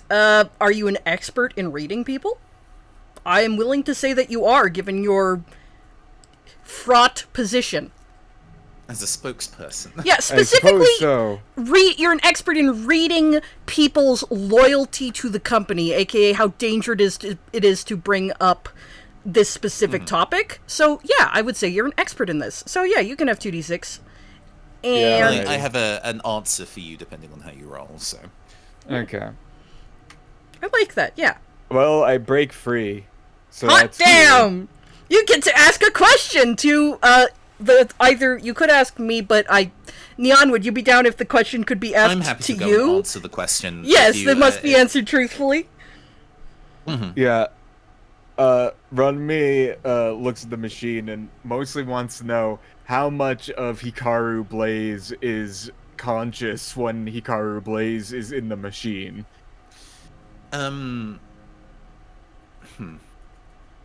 You remember Hikaru when it was last on the news? There was, despite the fact that Starwell Industrial is essentially a manufacturing company, there's a branch of their company that operates as a PMC, Of course. privatized military company, because sometimes there are individuals who need mech soldiers for hire. In yes. I'll frame by frame this as well, and you can tell me if this is kind of going too in or not, too heavy or not. Go for it. There was a previous incident around older members of the Union trying to strike or do some other form of community action. And Hikaru was one of the employees among many who were part of that corps, who were just kind of tasked as like a search and destroy, functionally. Oh, Hikaru's shit. killed people that you know. Oh my god, Hikaru is a weapon, an enemy, a fucking weapon of those in power. Essentially like a strike It is a breaker child wet soldier. work. After that incident, Hikaru, functionally, having been seen on camera having killed a person before, can't really be a spokesperson for the company anymore. But firing it would also not work. So they were just quietly decommissioned to chef. Somewhere the but cameras this are never means- likely to point. Hikaru is essentially a puppet without strings. Whether your feelings about what Hikaru has done in the past may cloud your judgment, the logical side of you knows that Hikaru will just do what it is told. It doesn't really matter who at this point. Yeah. You see a masterless drone. Runme looks up at the machine and Hikaru, and Runme, like, after hearing Hikaru, like, mention, like, I can understand if being in the machine makes you uncomfortable. Yeah, look, that's great and all, but it's hard to have a conversation with you if I can't look you in the eye. Can you get down here? Of course. Disconnecting now.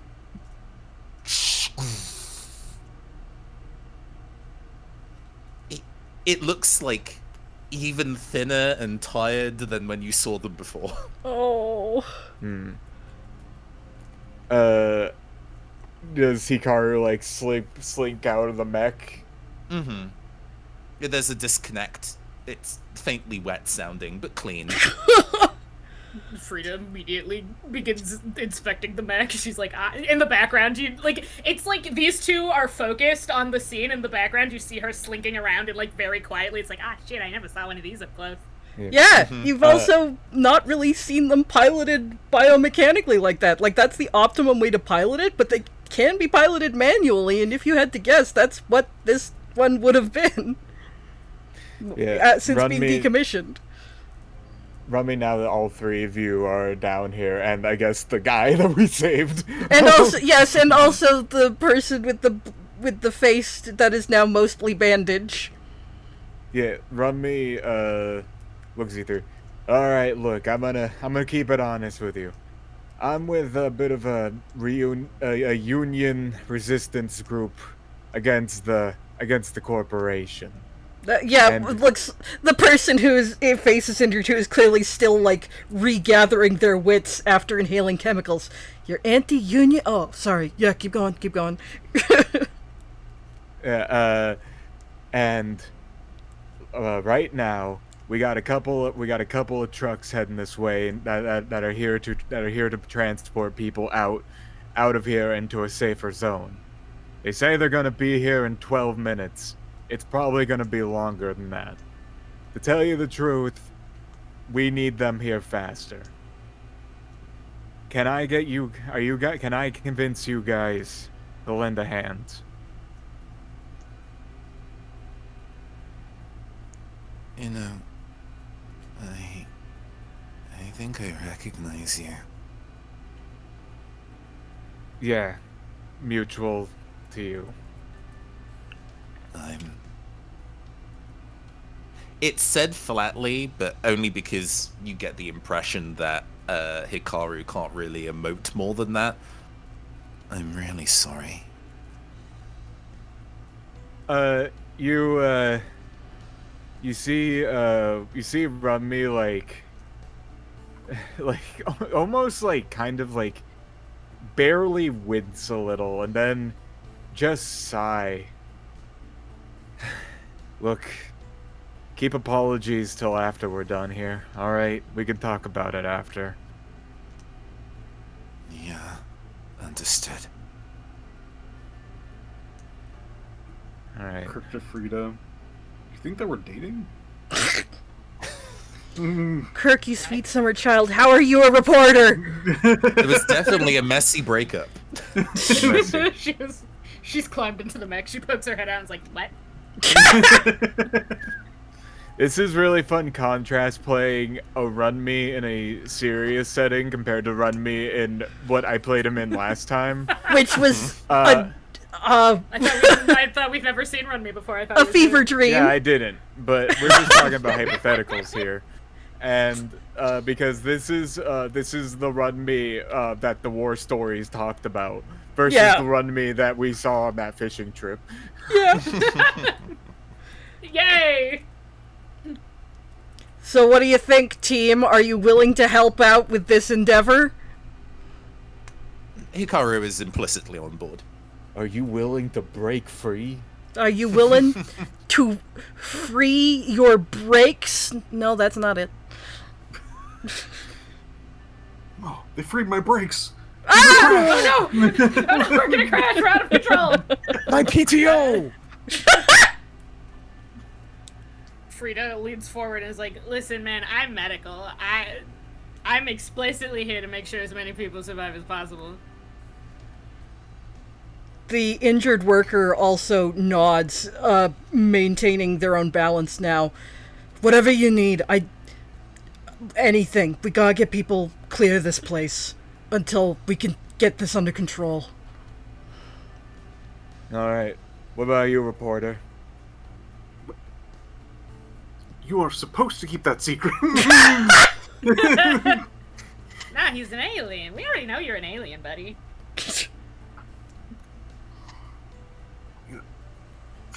Sure. You know what? You, points at a worker, you give me whatever sort of, like, introduction paperwork they give to workers. Just, if you could give that to me, I'll do whatever it takes. You're not in the system. Fuck it. It just like clearly like blinks, but also like yes, sure, whatever. Okay, sure. Why the fuck not? Actually, hey, hold on one sec. Romigo's digging through his bag again and pulls out that like same walkie-talkie from before and passes it to Kirk. You good with words? I talk. Good. That's all you need. Here, use this.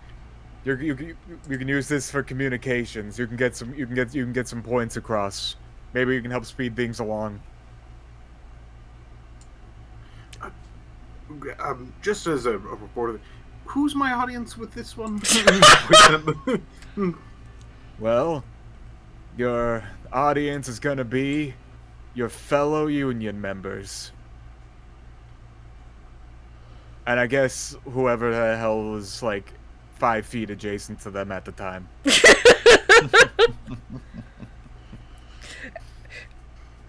With your mission in hand, your impromptu emergency response crew will take on this task after the break. Actually, we've been going for a couple hours now, and we do sometimes wrap at this time, and we also do have a hard cutoff of Neon needs to be done at the next hour.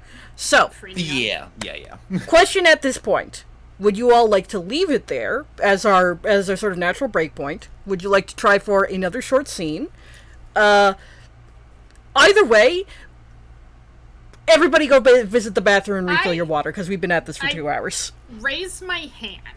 Yes. And I posit the possibility, since we pretty much did the team comes together.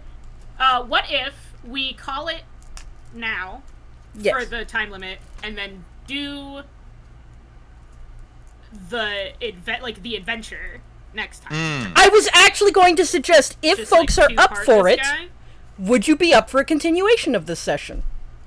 Yeah, Yeah, but maybe even, I know that obviously we tend to pull the lever on the gachapon for other systems. I wonder, and this is the thing we can think about off air, if there is a secondary system that it's like, oh, we've done the setup in this one, and we can resolve the action in like a different thing. Potentially. Oh, like add an option on the wheel of return to a previous game. I mean, you know, if we, for example, wanted our Breaking Free to be a much more like a never stop blowing up style action thing, we're running the same characters, but the dice math is different. You get what I mean? Like, but that's the thing we can system. Try it with a different system! Oh my god, that's so much fun! yeah. But let's go take a stretch and a rehydrate. Yes, everybody go hydrate. I will entertain chat while you're gone. And hi, chat, how's it going? I just found a See new you in game a that I'm second. adding to suggestions, Mask. Yay, thank you! I gotta update the list soon. I've been going through and adding a bunch more entries from my library, but I haven't, like, put them on the actual list yet, so I gotta go do that soon. So we'll have... and clear out old options. The wheel needs, dusting, basically. My brain has been full of weird gas stations and workplaces, so I'm just like, I hand you this thing I found. I mean, like, yeah, no, that feels appropriate to the Nico vibes. Very, very good. Yeah, I started working on another solo game project, and it's important that I know a lot about games that are set in weird gas stations. It's essential to your brand. Listen. It is. It's also part of my enrichment because I like weird gas stations and office buildings, so... I joined now. Thank you so much for making fan art.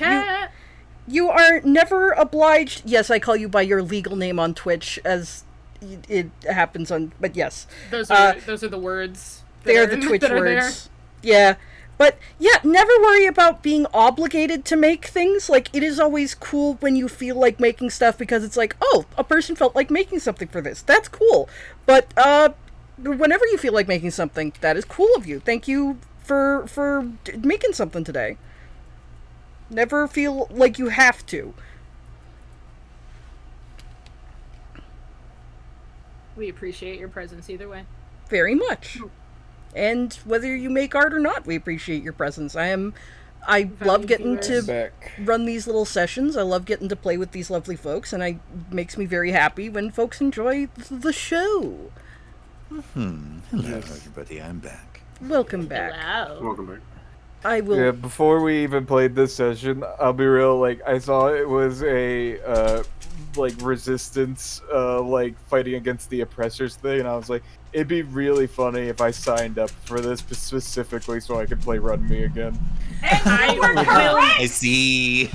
I will not lie to you, it's taking, like, every ounce of my power to not just be like, this is Poppy. Honestly, you would be so real for that. Yeah, this is really funny, because, like, the last time I played Run Me, it ended with Run Me going crazy from drinking the lake water of wishes, and and going insane, and everybody gaslighting him for an entire session. So, you know, that was playing Run Me last time, you know? Mm-hmm. The duality of the contrast. Yeah, last time Run Me was, like, the leader of the resistance that, like, and now they're on the fishing trip and all the resistance, and Run Me just learns that the people in the resistance were fighting for a very different thing than he thought that they were fighting for, despite being the leader.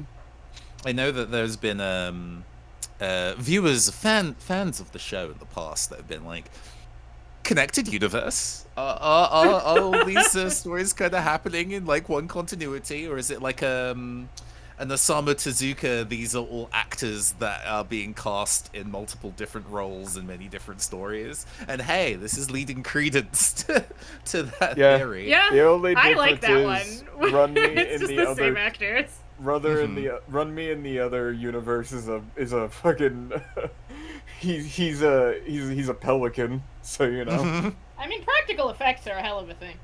True. That just means he spent like 12 hours in the makeup chair. Immediately at the end of this adventure, Run Me falls into a vat of chemicals and emerges as a pelican man. Yeah. I do That's love the that this apocalypse is of this world is we become birds at the end. that this is like a physical transformation and not like Yeah. a CG voiceover of Zendaya as Michi situation. Yeah. No, they physically became a pelican. Yeah. Yeah. That's what the gas does, don't you know? I would love if your character emerged from that, looked at it and was like, "Oh no, I'm a pelican again." And you're just like, "What do you mean again?" Yeah. God damn it. Oh no, it's the gas that makes you bird. Yeah, like as soon as Run Me becomes a pelican, he gets like, "No, I'm a pelican again." All of a sudden, there's a call on the radio. "Hey, Run Me, time for the annual fishing trip, buddy." And I was like, "No, no, no." I've enjoyed my little snapshot of playing Hikaru. It's so fucked up. Yeah. It's a fun character. I wasn't expecting the girl frame crossover. I was kind of like, this kind of like being a mech pilot and personhood is a very interesting kind of story to explore. Oh, there's already a tabletop RPG that can do this. Oh, there's a very specific tabletop RPG that does this. Oh yeah, this is for a specific group of people.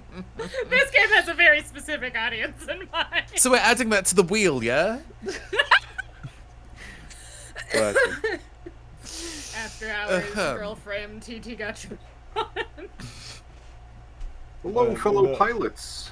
I do like this party's dynamics a lot so far. I think Right? it's fun.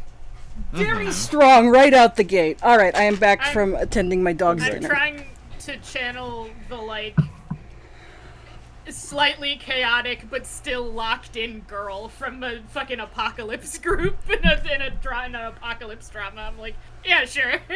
Fuck yes. Yeah. Also, if when Kirk asked Run Me what should we do, if Run Me rolled free, Run Me was gonna dig into their bag and just pull out like a small pistol and just go shoot the door. Break it down. Absolutely. Are we in a position for like comments and kudos? Yes, I would say that since we're not doing a continuation today, let's wrap up officially. So, thoughts on the system as we experienced it? It's I liked smooth. it. Yeah. It works, yeah. It's very small, very simple, but I think it's good. Yep. Yeah, like it's something I would like to experience more of at some point because we only got like a little taste of it. But Yep. I can definitely see like this is a very easy like pick up and play and just like Yeah. like build the world and just have fun with your friends thing. I said like the same thing about like the fishing game we played where Yeah. even if you didn't want to like use like I feel like if you wanted to like go, yeah, we're gonna have our fan campaign of like, yeah, we're gonna do this in a JoJo setting or something. Fuck it. And then we just have fun with that. Oh my God, like, yes. I feel like this is a very easy way to do it. Like, why not? Yeah. Have fun. Hell yes. It's interesting that this hack, because it was clearly, I think it was written quite specifically in there are many such cases of like a world event will occur and then like, you know, independent artist is like, I'm gonna make some art about my feelings about the world event occurring, and BreakFree definitely feels like it is that. 1000%, yes. Lasers and Feelings as a game is very kind of lighthearted and flexible, so it feels like interesting that Yes. BreakFree is trying to do such serious subject matter with such A minimal fun and system. flirty system. Yeah. It feels like Yeah. the kind of more gritty part of it comes through on the second page about campaign play, because that leans in so much more on into community struggle and the effects therein that doesn't come across in the main line of rules, but Yes. that it comes in together is a neat thing. Very well said. Yeah. Yeah. But yeah, BreakFree, check it out. I will link it again in the chat. And we do have a piece of fan art. Let me pull that up. I'll thank you very much to Pupcat Dude. Always delighted to see what you come up with. If I just open the right dang server. There it The is. door. Let it in. And can I Wait, just we mean open Akari. you in browser? I certainly hope I can. This campaign right here is gonna end with us having to build a electric powered mech, so we're not pumping the fumes out anymore. That's how we beat them. Turn into birds. This is by Pupcat Dude, the Gachapon machine in a demon boxing match. 13 demons enter, 1 demon leaves. Oh, I wait for the Twitch to update. Or, much more reasonably, 2 in this instance. Misk. Ooh. Fan art eyes. But, thank you so much. And, you know what? I will roll our next game on the wheel, just to see what pops up. We will be returning to this cast again and continuing their adventure. We might be doing that with the BreakFree system, or if the wheel spins up something that is magically appropriate, we can always try that. So, let's see. Yeah. Let's roll the Gachapon brackets wheel. Gachapon brackets wheel. If it picks BreakFree again. The Pride Eye! What is that? I don't remember. When will we play it? Could be any time. Who will be there? Find out next time. Thank you all so much for watching, and I hope y'all have a lovely rest of your days. Goodbye, Have a good evening, chat. everybody. Have fun. Right.